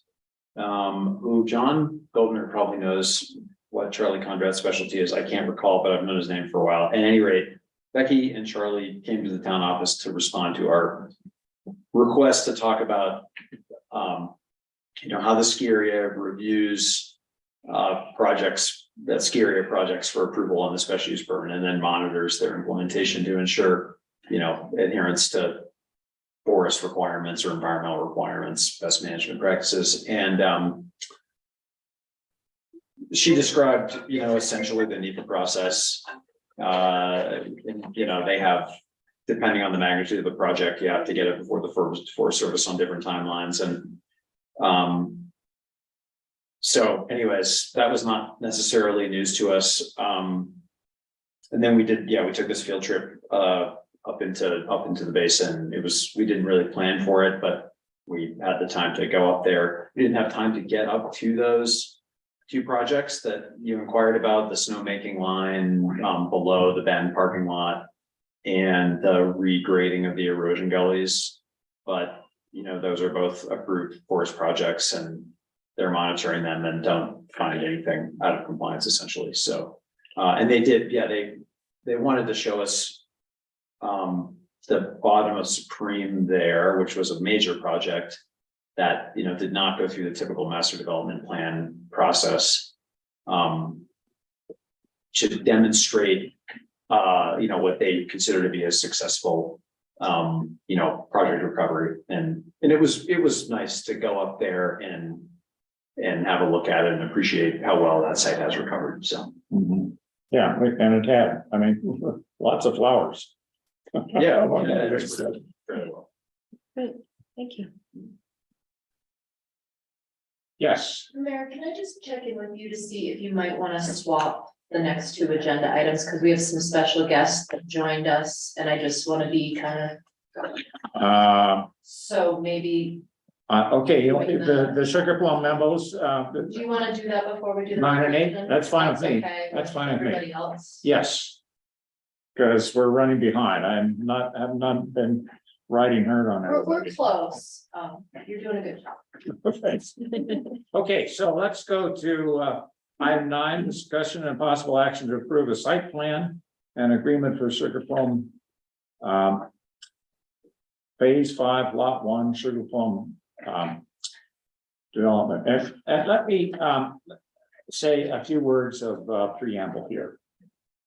If we learned anything from the last year, is that. And I'm sorry to interrupt, Mayor, but I wonder if perhaps Councilmember Byrne might want to consider recusing himself on this matter. Well, I was waiting for an opportunity to speak, but I was going to reiterate my disclosure. I disclosed my property ownership on the form in April on the conflicts of interest form. And I'm disclosing again today that I own 6 of the 12 properties in the Meadows. And I'm also a member of the HOA. So I'm sort of on both sides of the coin.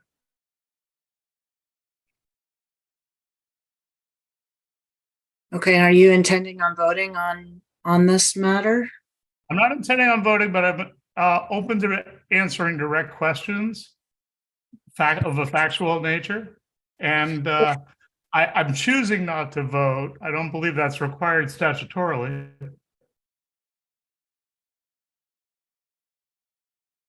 Well, I read the ordinance today, but.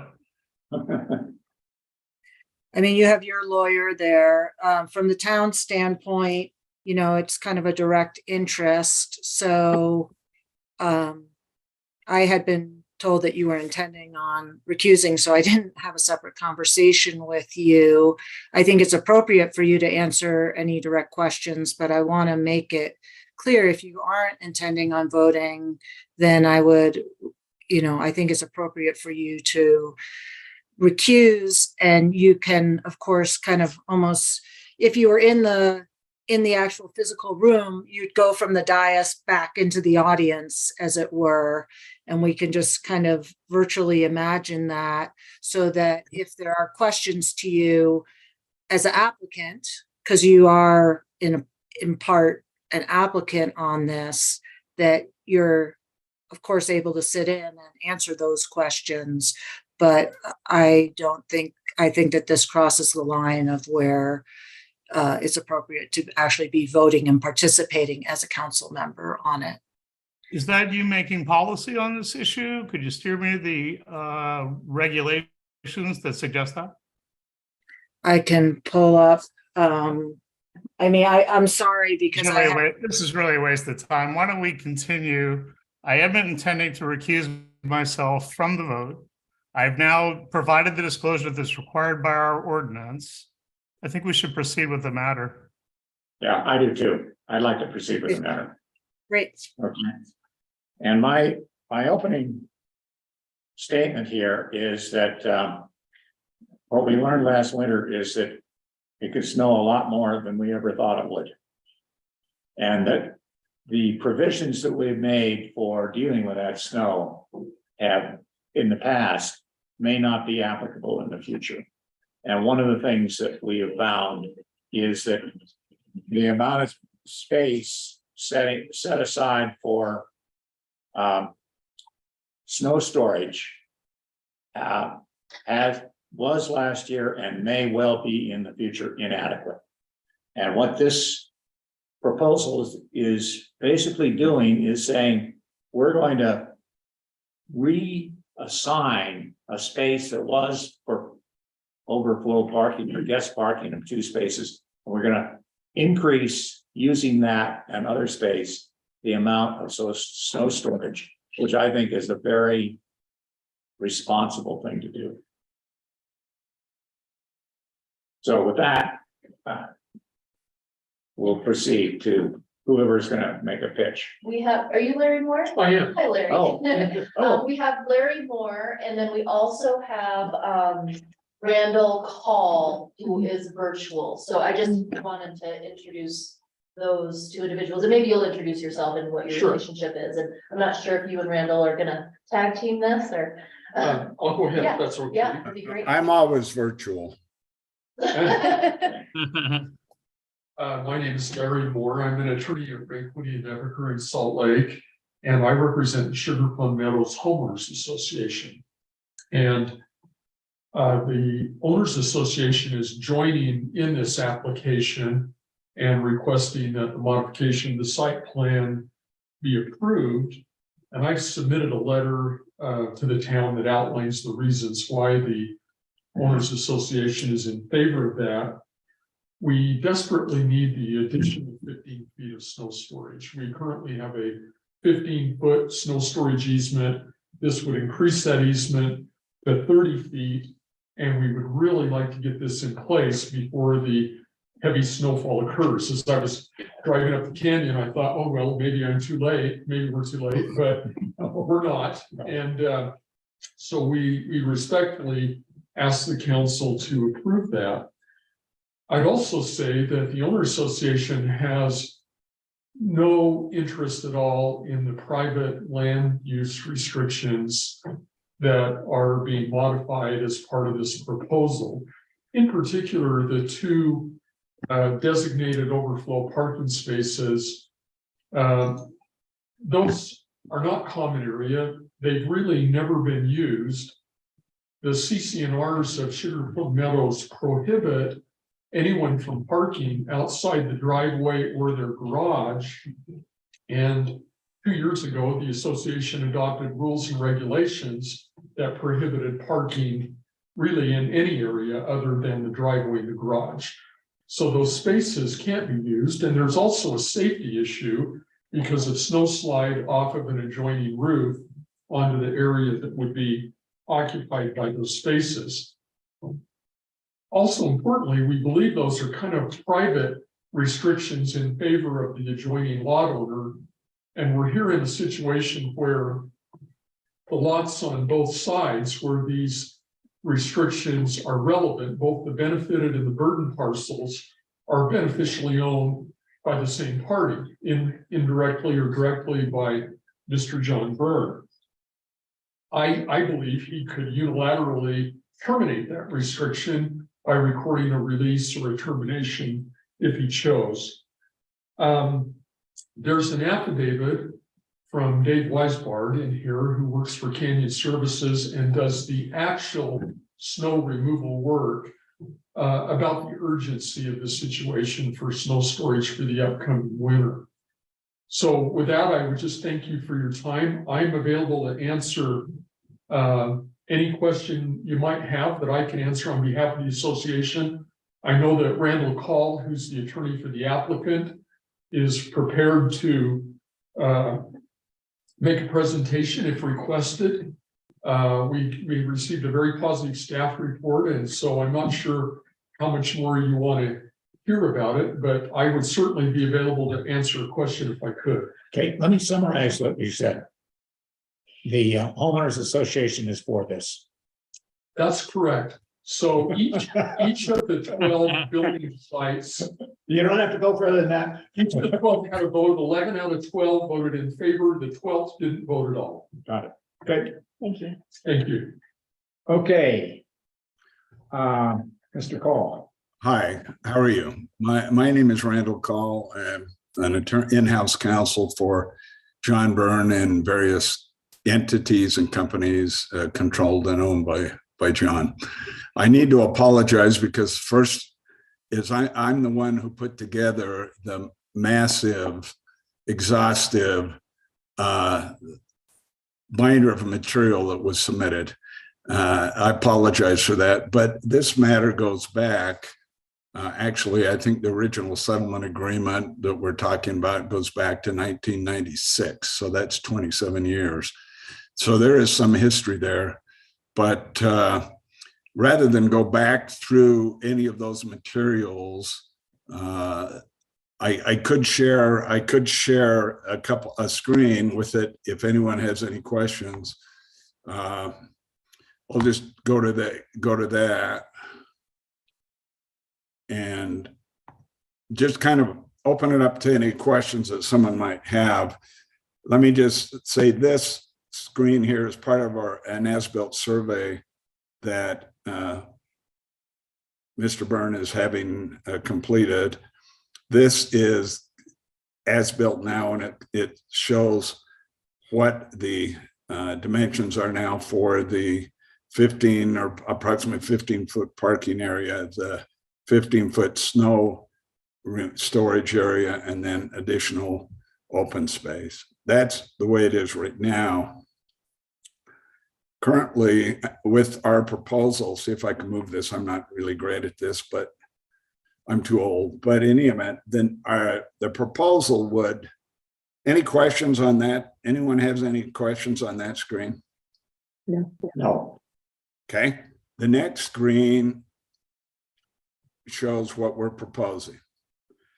And what we're proposing is that area. This is 108 where John Byrne resides. And what we're proposing is expanding the 15-foot snow storage area from the property line between 108 and 110, 30 feet, which doubles that snow storage area, gets rid of the parking places that really are not functional.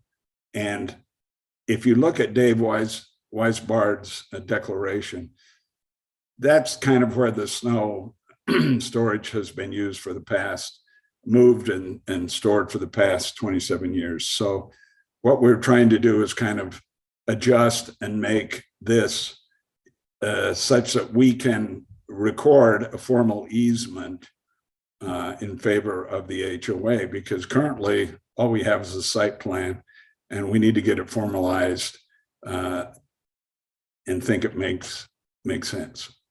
So if anyone has any questions, I'm happy to try to answer them. Okay, so there are three of us who could ask, and one who is, if given a question, can answer. Sharon, do you have any questions about this?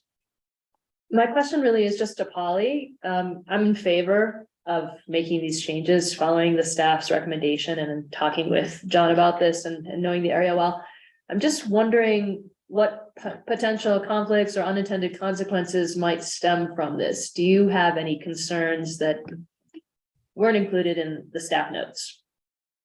No, the changes that they're proposing came out of a settlement agreement, and they weren't any variances to what our existing code is. And if anything, our existing code, for example, there was a height restriction that now our height restriction's lower, and so they'll abide by that. So no, I think that these are really, this is more, the town is involved because we were sued initially and then involved with the settlement agreement.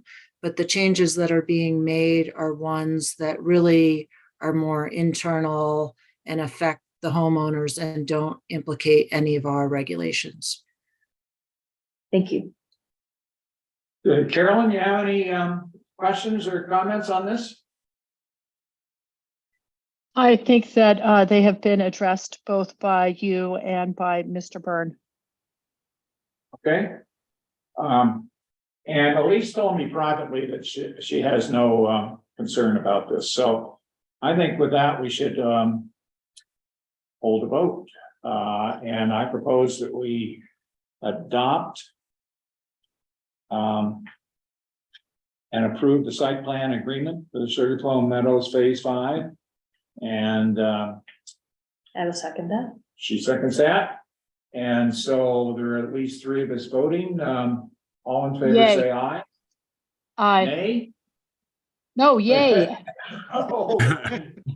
Carol, which way you voting? Yay, okay. She's saying yay, not nay. Yeah. You guys can say yes or no. Yes. And you clarify. Absolutely. In the site plan. Yes. All right, yes. Approved and amended.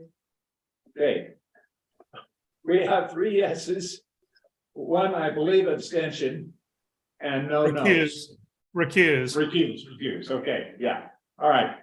Motion passes.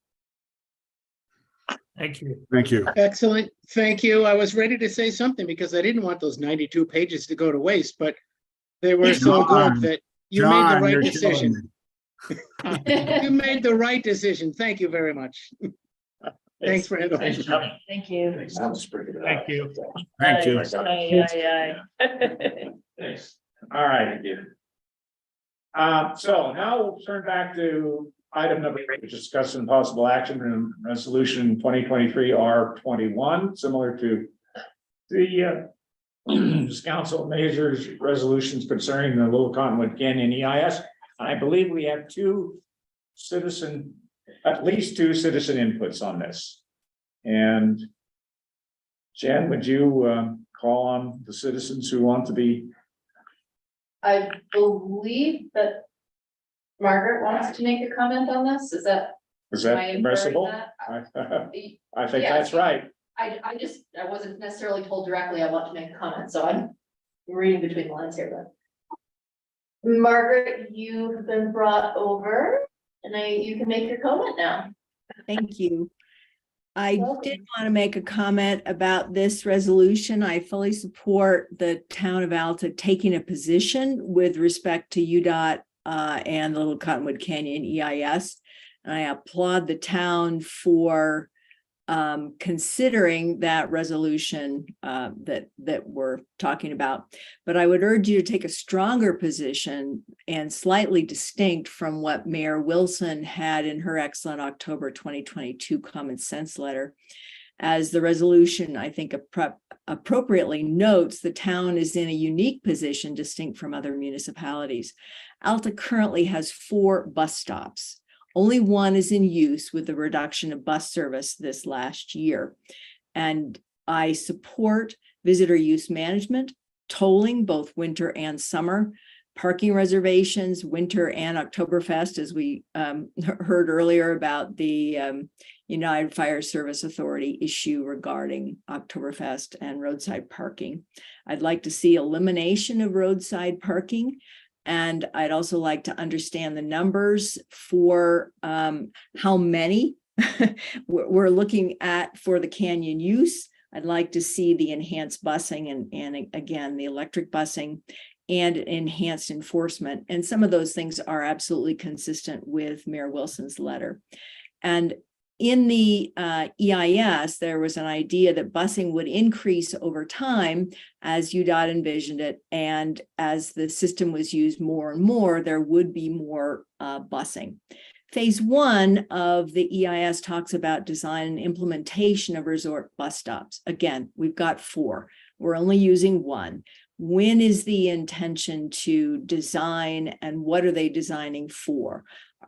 I think that we need to gain insight on the effectiveness of these other measures that I mentioned before we move to another phase. And clearly the size, location, purpose of a resort bus stop needs to be factored in if there is a point where the phase 3, where we're not going to use the bus stops anymore at all. So putting in a large structure or structures for a temporary purpose doesn't make a lot of sense. So I would encourage the town to look at ensuring that UDOT is committed to share the data on these different techniques that are going to be used over the next period of time to shape solutions with both the legislature and municipalities, and that on the sharing of that data, there is an opportunity to evaluate the effectiveness of those elements before even moving on to another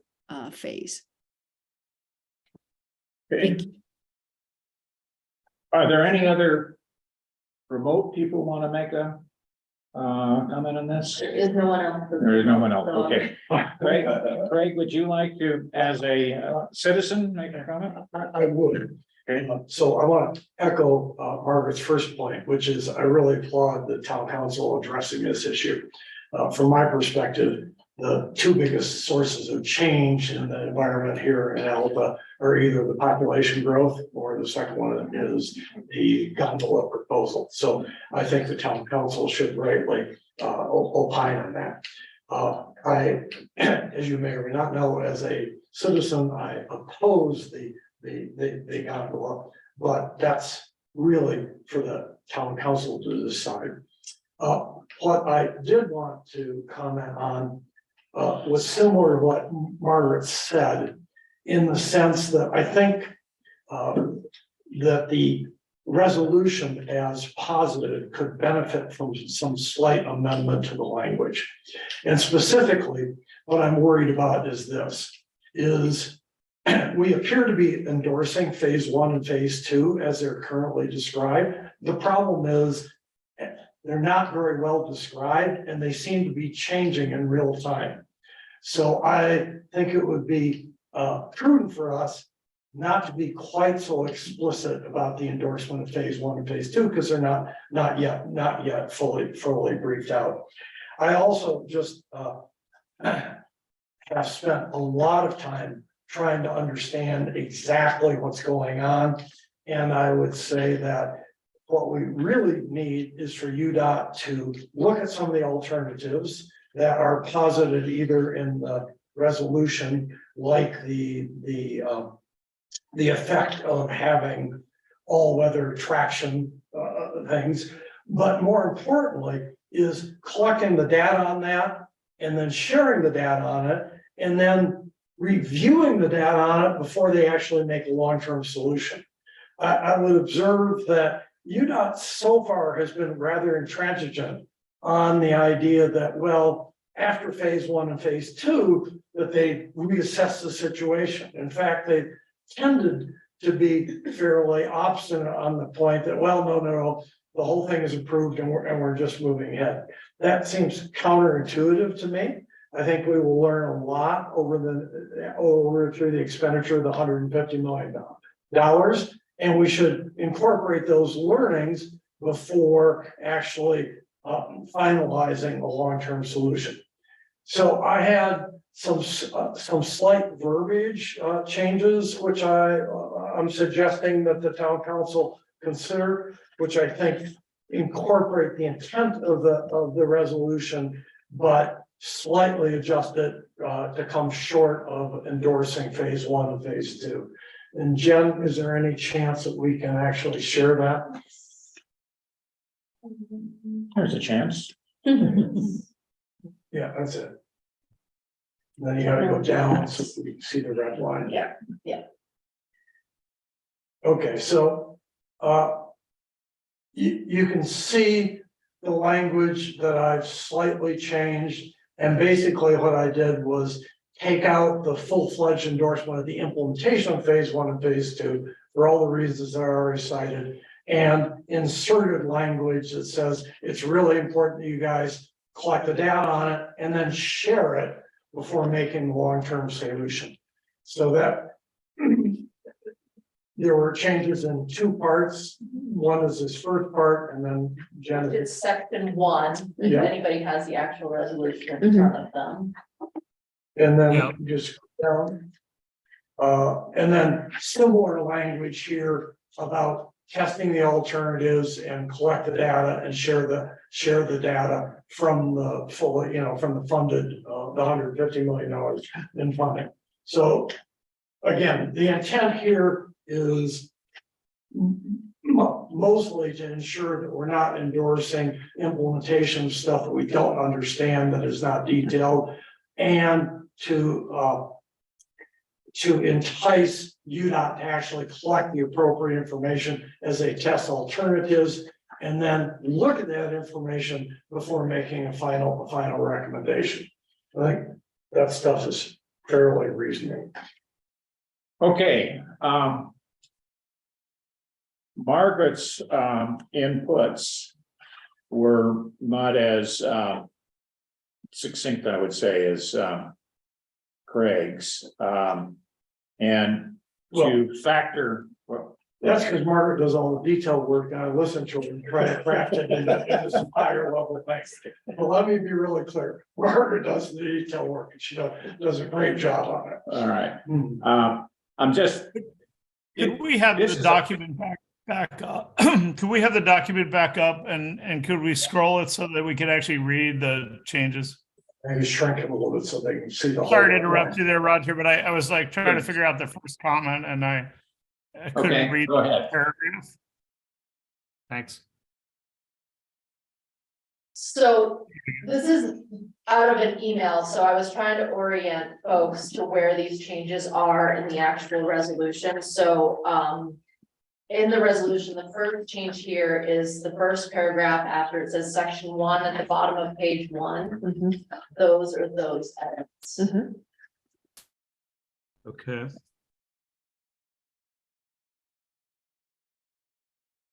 And then similar edits at Yeah, does that, Near the I end. just wanna wait and make sure, is everybody good? Yep. Nice, okay. And then, the second edits are after the bullet, page 2, there's 3 bullet points, and then there's a paragraph. And these are the edits to that paragraph there. In the red.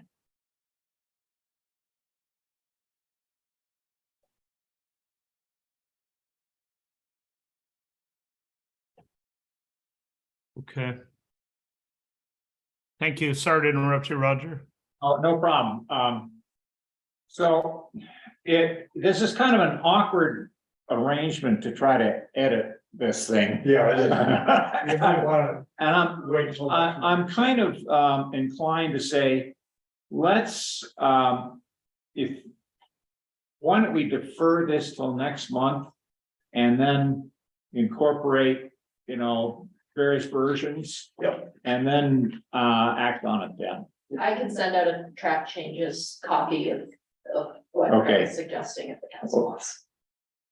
I like that idea. You like that idea, John? What do you think? Yeah, it's just too hard to hold in your head. I mean, it's too important to not really nail it, and it's too hard to hold in your head without being able to see it on a single piece of printed paper. Right, right. Yeah, and I agree, and I apologize, Roger, I meant to get No. those out earlier, but. No problem. It would have been just as awkward if you'd been earlier. So You know, we will. Want to have a excuse little me, Tom? discussion on that, or do you want to defer it all till next? Yeah, let's have some discussion. Yeah, I mean, I think that the first change doesn't bother me that much. You know, I would say in general, both changes are a little less supportive of where UDOT is today and the record of decision. And I you know, it's getting the wordsmithing right is important, but I don't think, I think we want to remain supportive of the record as far as implementing phase 1 and phase 2. And particularly the second one is really somewhat less supportive. So just something to keep in mind as you're drafting. I think it's, if we're going to have a statement, and you know, I'm not sure all of us even think we should have a statement. I happen to too. And I think you guys are taking great initiative, but we don't want to make it adversarial with UDOT. We don't, you know, we want to show support for it so that, you know, we're part of the solution, not just another problem, because those guys tune us out like no tomorrow, you know, and we want to show a willingness to engage with them and that we're generally supportive of phase 1 and phase 2. We don't want to see phase 3. And I get it that Craig wants sort of more accountability for the decisions they're going to make, you know, like a real basis, and they're going to share that ahead of time. And I like that stuff, but I wonder if it would be better handled in its own clause or paragraph and leave the paragraphs that we've sort of plunked it into, maybe leave those intact, but come up with just a whole nother paragraph that addresses the data collection and such. Does that make sense? Yeah. Yeah, that works. And John, that may absolutely be, so let me be really clear. I crafted this at about 11 o'clock today under extreme time pressure. But I do wanna, you know, I'm very deep into this stuff. And one thing that I wanna make really clear is there, from UDOT, there is no separation between phase 1, 2, and 3. It is one approval. And that has been their consistent message. The separation is actually coming from the legislature, not from UDOT itself. And UDOT has not officially said anything that like, well, after phase one and phase two, we'll go through a formal process. It is that intransigence on the part of UDOT that concerns me. And so the $150 million is coming from the legislature. I think they made a great decision there. I personally am quite supportive of what I think phase one and phase two is, but it doesn't make any sense to me to do phase one and phase two if you've already decided that the gondola is the right solution.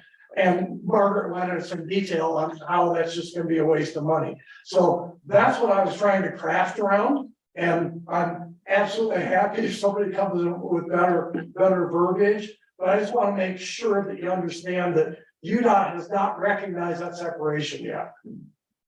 It's interesting because, you know, my takeaway from the record of decision is that they're saying they're going to evaluate whether phase 3 is needed after phase 1 and phase 2. And so I read your comments as, great, we don't really trust you as far as we can throw you, and you know, let's have some teeth around that, or some more definition, or at least you're going to, you know, there's going to be a process there that's going to involve the public and an honest consideration of the data. That's how I read the change, and I think that's really a good thing to add there. We want to know that they're not just giving us a song and dance about that there's going to be an evaluation process after phase 1 and phase 2. So so we want to encourage them to define that process more. And I think that's what you're getting at with these. Yeah, that with the really data is. comments. Absolutely. Carolyn, you want to make any comments on this? I agree that I would like to read the document, but I am 100% supportive of Alta and the mayor and the town council taking a more involved stand. Okay. Go ahead. One thing I think we do need to consider at some point is to really try to assess, and at some point after we send this letter, I think we really need to make some effort to try to assess how the town feels about it, because you know, we're all kind of in the club of, geez, we don't want to see the gondola under any circumstance. And I would say that the businesses aren't necessarily of the same mind, and including our number one business. I think they're saying, hey, we don't really need this. We don't need the extra uphill capacity the gondola would bring, is what I heard Mike say a couple of meetings ago. So, I mean, he's not far from where we are, but I understand the lodges are somewhat more supportive. And at some point, I think we ought to try to, I don't know, maybe it's a town hall, or maybe we try to invite the lodges to come to the meeting and have a discussion, but I think we ought to try to assess that at some point, Roger. Okay. Yeah, I think it would be. I think you're being too nice, John. They don't call, ignore them. I can see that too. I didn't quite hear you, Carolyn. Could you say that again? Carolyn? Shit. I'm Wasn't being too necessarily- nice to change the comment. Yeah. Say it again, Carolyn. She broke up. John heard. Uh-oh. I think she's saying that I'm being too nice by saying we should fold the businesses too, and that we should just do this. And I'm not saying let's not send the letter. And you know, I think we actually, you know, 5 minutes ago had a pretty good meeting of the minds as to like how the editing should go. And Craig, given a little more time, we'll dial it in with Cameron, and that's great. And we'll have time to stare at it before, you know, a week before the next meeting, which I think is good. Yeah, you know, I just think that we want to be inclusive, and we want to, I get a little nervous when we're speaking like this is what the town thinks, because I'm not sure that I'm not sure we've really kind of done the legwork to be able to say that. What are we basing that on? What we're basing it on what we think. And I think there is some people that see it differently, and we ought to at least give them a chance to tell us what they think. Our job. That's our job. Yeah, I agree 100%. I'm gonna go back to what I said, which is this is one of the biggest change events that the town of Alta is going to face, frankly, over the next decade. And I think getting citizen and business feedback is really the better part of action here. And I think we should maybe do some survey work and have a town meeting specifically on this. It's not that much work, and it really is important. But let's not hold up sending the letter for that. I mean, because that could be a midwinter kind of project. Let's go ahead and get the letter out. Cameron, did you have something you wanted to add? Cameron, good. Yeah, I just wanted to just chime in really quickly. The purpose of this draft was really a starting point because we had only discussed it with the council. And so we would appreciate any feedback and changes that you have. Just as a reminder, please don't carbon copy other council members, just send it directly to staff, and then we will sort of collate the edits and send them out to you so that we don't run afoul of the open meetings stuff. Okay, got it. Other than that, we look forward to your suggestions and we'll incorporate those and get it back. And I will, just for the council's sake and for time's sake, I won't wait until the week before the next meeting. I can get this out as early as tomorrow. Unless you want more time, I can send those markups. No, send it out. I mean, that's. Changes. We can keep working then. Yeah, the council members can relay feedback to them here. Got it. Yeah, okay. Thank you. Could we ask Mr. Goldner if he has a comment? Sure. John, what's your take on all this? I think you're right, John, that sometimes the town has the town council has ideas that might not reflect the entire town, and it's a good idea to have some kind of open house or reach out a little bit more before we make a statement, before you make a statement. So I think you're right on that, and go a little slow, but still move forward in the same direction. My one concern about that is that there is diversity of opinion here. Yes. What I don't want is something that's so watered down that doesn't say anything. Yeah. And that's what I worry about. Yep. Well, yeah, and I very much am saying, let's go ahead and get the letter out and then pursue more of a public discussion as opportunity presents itself over the winter. And that could be fairly informal too. You know, we could go have lunch with the different lodge owners and whatever, you know. Yeah. And I would encourage. But You could also, sorry, John, you could also sign the letter saying something like this reflects the opinions of the currently elected town council members, does not necessarily reflect the business owners or something like that. And then that way you've said, okay, this is what your elected people have said, but not necessarily what Alta businesses say. Yeah, good point.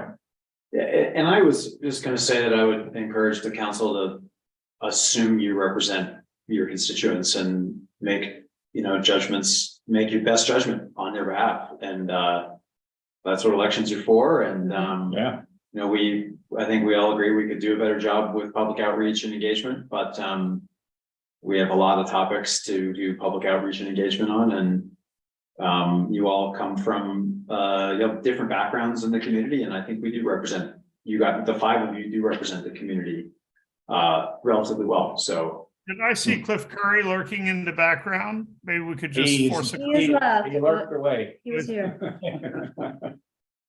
No, and I think we're really close on the letter. I mean, it seems like we're in intellectual agreement, and Craig should be able to do this edit fairly quickly, I would think, with Cameron. Okay. And with Margaret. Yeah, and try to factor in Margaret's too. Okay, I think I'd like to call an end to item 8 actually, and move on to Chris talking about town council January retreat. Well, thanks, Roger. I did peruse a few slides for the screen that I believe Jen has ready to go. And I actually, you were much more more forward plan than I was in producing your edits at 11 o'clock today. So these were done at 2:30.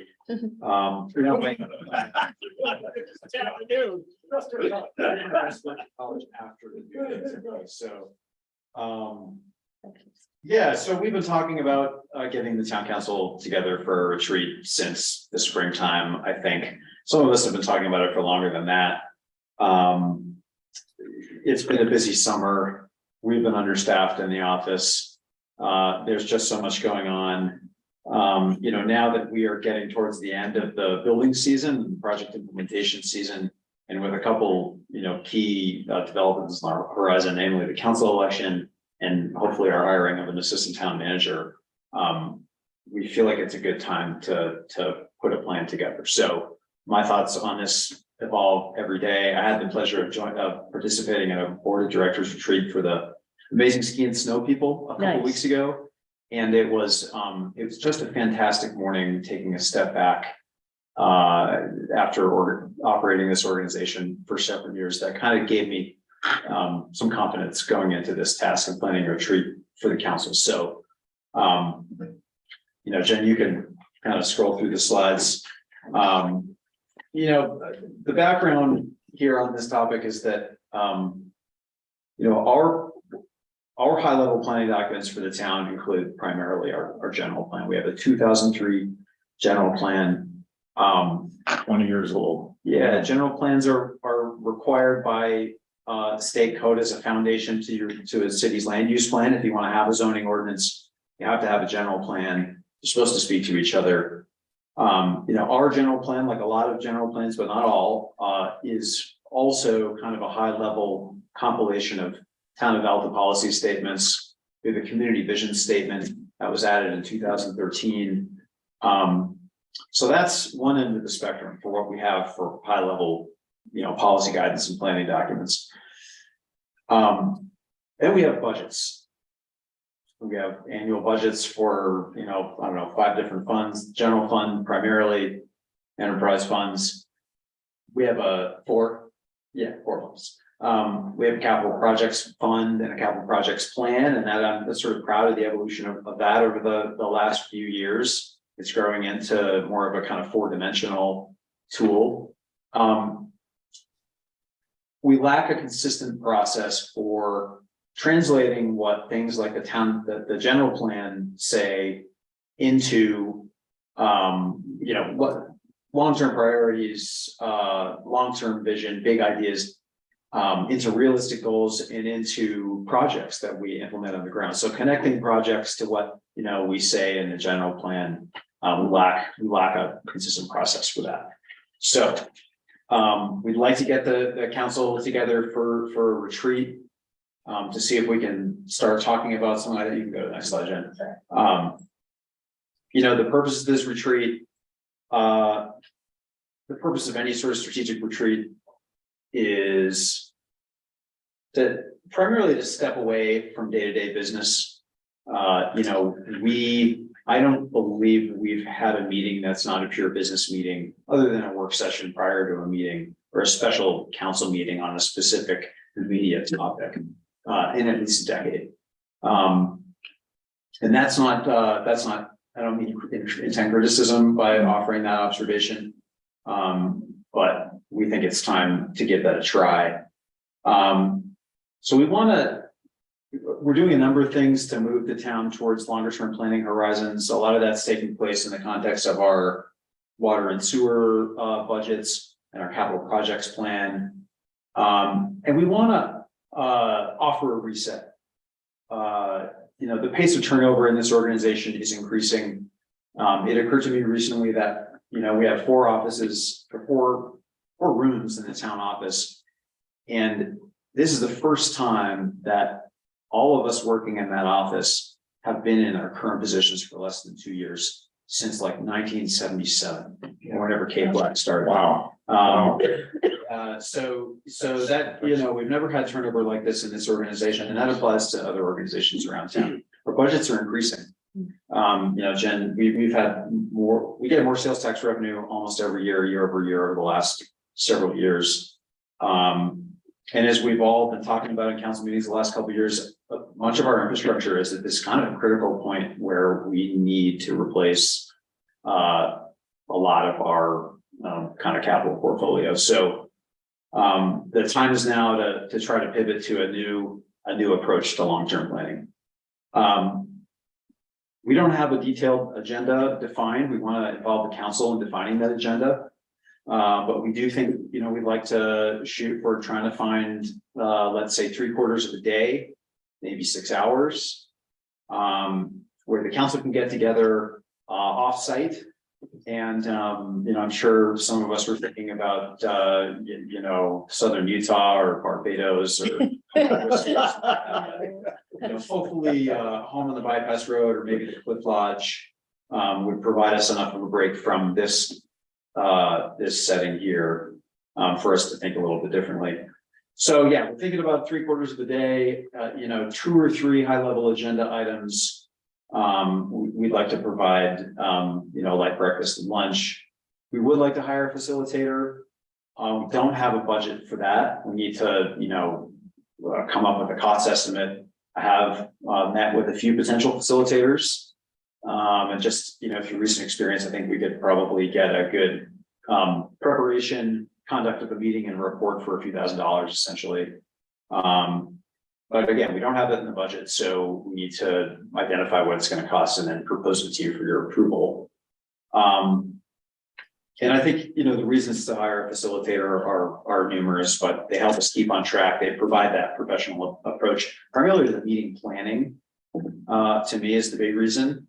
And then they help us all take a step back and participate without getting emotionally involved in, managing conflict or anything like that. So again, for the agenda, we don't have a well-defined agenda. But again, I had this great experience of participating and helping to plan this nonprofit board retreat recently. And I've been concerned that we might find this kind of stuff like to be a waste of time with all the urgent things we have going on. But I think in the interest of providing that reset with new team members and turnover, high level discussions, things like reviewing that vision statement in the general plan, doing a strengths, weaknesses, opportunities, threats kind of exercise, and then seeing if we can establish a list of medium-term priorities for the town for spending, for planning, for new programs, and then wrapping up by figuring out how much further we want to take this strategic planning stuff in the future. So that's not necessarily defining in the meeting what projects we're going to do, but hopefully it sets us up to make those kinds of decisions, in better communication with you all, and, extend our planning horizons. So, on the next slide, this is thankfully the last slide. We want to do it in January. We've been talking about this for a while. Again, the council election will have taken place, so we'll know who the town council members are. I have a 4th staff person in the office, and I could not be looking forward to that anymore. It'll free me up to focus on this to some extent. January happens to be just before budget season. Ideally, this kind of a process could inform, our budget committee cycle and the process of developing a budget every year. That's how a lot of communities do it. So those are the arguments in favor of doing it in January. Obviously, there are some downsides to trying to do it in January. But I'm hoping that we can talk just a little bit about whether these 3 weeks, whether council members are going to be able to find, let's say 2 days they could block off, one day being the day we would do it and another day being a potential weather contingency, over the next couple of minutes. So I put these dates up on the calendar. This is for my 2024 Outlook calendar. I blanked out all my appointments there. I believe Martin Luther King Day is the 15th. Yes. So And we're also down council member right now. we are down at council member right now. Yes, so I know Elise is going to have her own constraints. And 2 who were up for election, but Right. And this would be a meeting that we would have with staff as well? Is that the idea? Yeah, that would be the yes. essential part, which Yeah, I I- welcome. I think that that's fantastic. Yeah. I would say generally speaking, doing it as close to the town council meeting as possible would work best for me. All the days there are about the same, but I really want to make an effort to make all the meetings this winter in person. So if it's the day before or the day after the council meeting, that works really well because I know I'll be in town and I can just have that be my input on the date. And that I town also council, could see doing it. I also could see doing it tied to Jen's November 29 date. I know that's not after the year end, but maybe we want to give people more chance to sit in. Jen, aren't we having a budget meeting on the 29th of November? That has not been fully set yet. That was one of the date options. And I will definitely be out of town for that November 28th or 29th. I have a meeting in Minneapolis then, sorry. January, doctor, or November? The January. November Not 29th about meeting. November. We're talking about January for this retreat. Oh, I That's thought Since that we're the John, January. I'm sorry, go ahead. I'm sorry, John, I thought you mentioned November 29th or something like that. And I was like, ooh. But Yeah. January, Only because I we're going to have a meeting that day. yeah, sorry, I definitely can't make that, but we'll adjust my schedule for January. But I agree, if it's closer to the town council meeting, I think that's easier for planning purposes. It's the So 10th, when right? is the town council meeting in January? 17th or the week before? It's the 10th. It's the 8th. Let me see, wait a minute. It's the No, it's 10th. the 10th. It'd be the It 10th. was before Martin Luther King. That would, something close to that date would work for me. Yikes. That's gonna be, Going into a holiday weekend is tough. Yeah, with the holiday before, I don't think it's out of the question. I was thinking of doing it after the council meeting, essentially so that the council, the new town council could be assembled for the first time in a shorter meeting, just in a regular business meeting. And because again, I know the holiday period, What's everybody else? essentially, we really needed to be totally dialed by the holiday period, which isn't out of the question.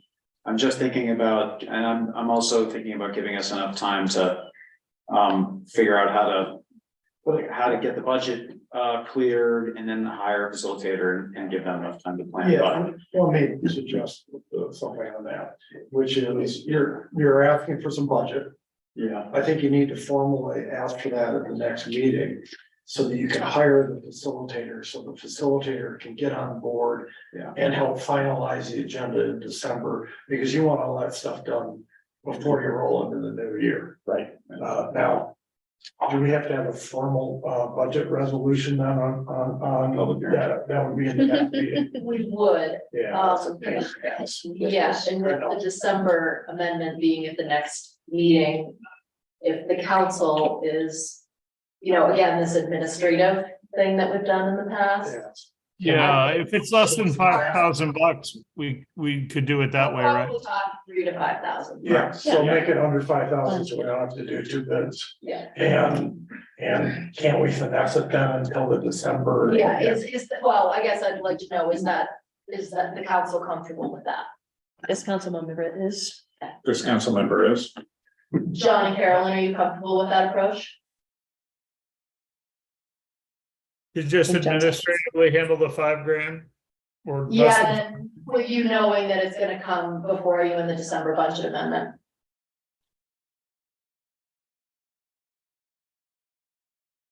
Hello, John. I am. Yeah, I was. Okay. I am. Carolyn, any issue with the $5,000 for the facilitator? We may have lost Carolyn. Okay. May have lost her. Okay. Well, that sounds good. We've done. We have, yes. Doing it sometime around the 10th meeting sounds good. If it needs to be like day before the meeting or something to work better for Sheridan or Elise, but doing it Well, somewhere close to the 10th would be easy. Why did you block It seems out? like that works for Carolyn too. Why did you block out that week that included the 10th? Oh, why didn't I? Why did you block out the week? Oh, of February? No, No. January, the week that includes the 10th. The calendar that you That showed us, calendar doesn't Oh, include that week. It's true. Well, just because I think coming off the holidays, we're You going and into I- holiday weekend. those of us who've discussed this, more or less internally have talked about doing it after the council meeting. Yeah, So, okay. So I if don't- elected, Thursday or Fridays of any of those weeks available work best for me. Okay, that's helpful, Sharon. So what about the Friday after the council meeting?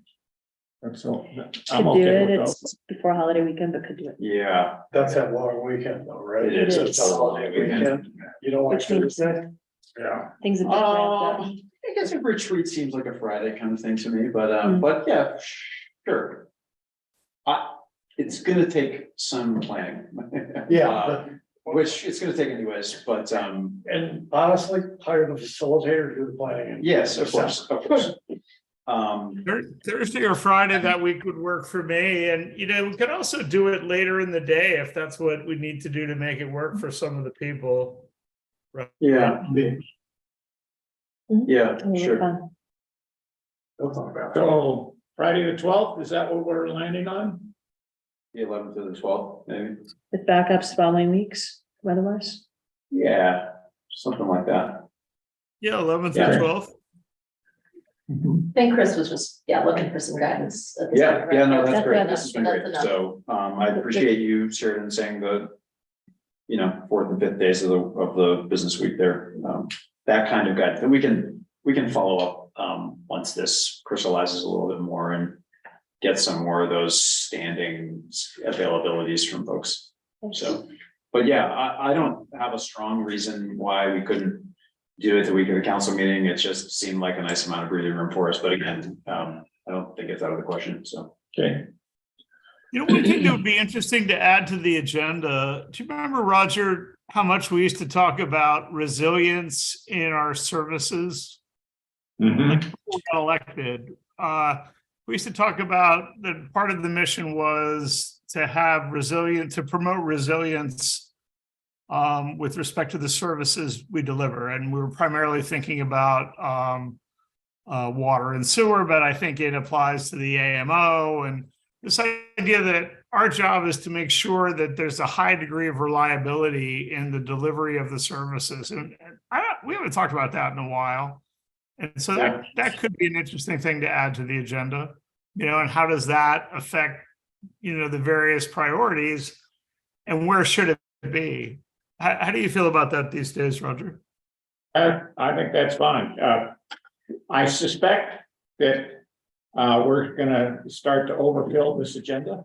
Well, right, so And we'll have to pare it down. we're not gonna make a resiliency plan No. in the meeting, but we're gonna prioritize strategic agenda. So, because, we can spend time and money investing in resilience, or we can spend time and money investing in sustainability, in, economic sustainability. I mean, we want a lot out of this little organization and this boutique local government. But prioritizing our priorities, I like the way you said that a few minutes ago, that what we should be looking to do is prioritize our priorities.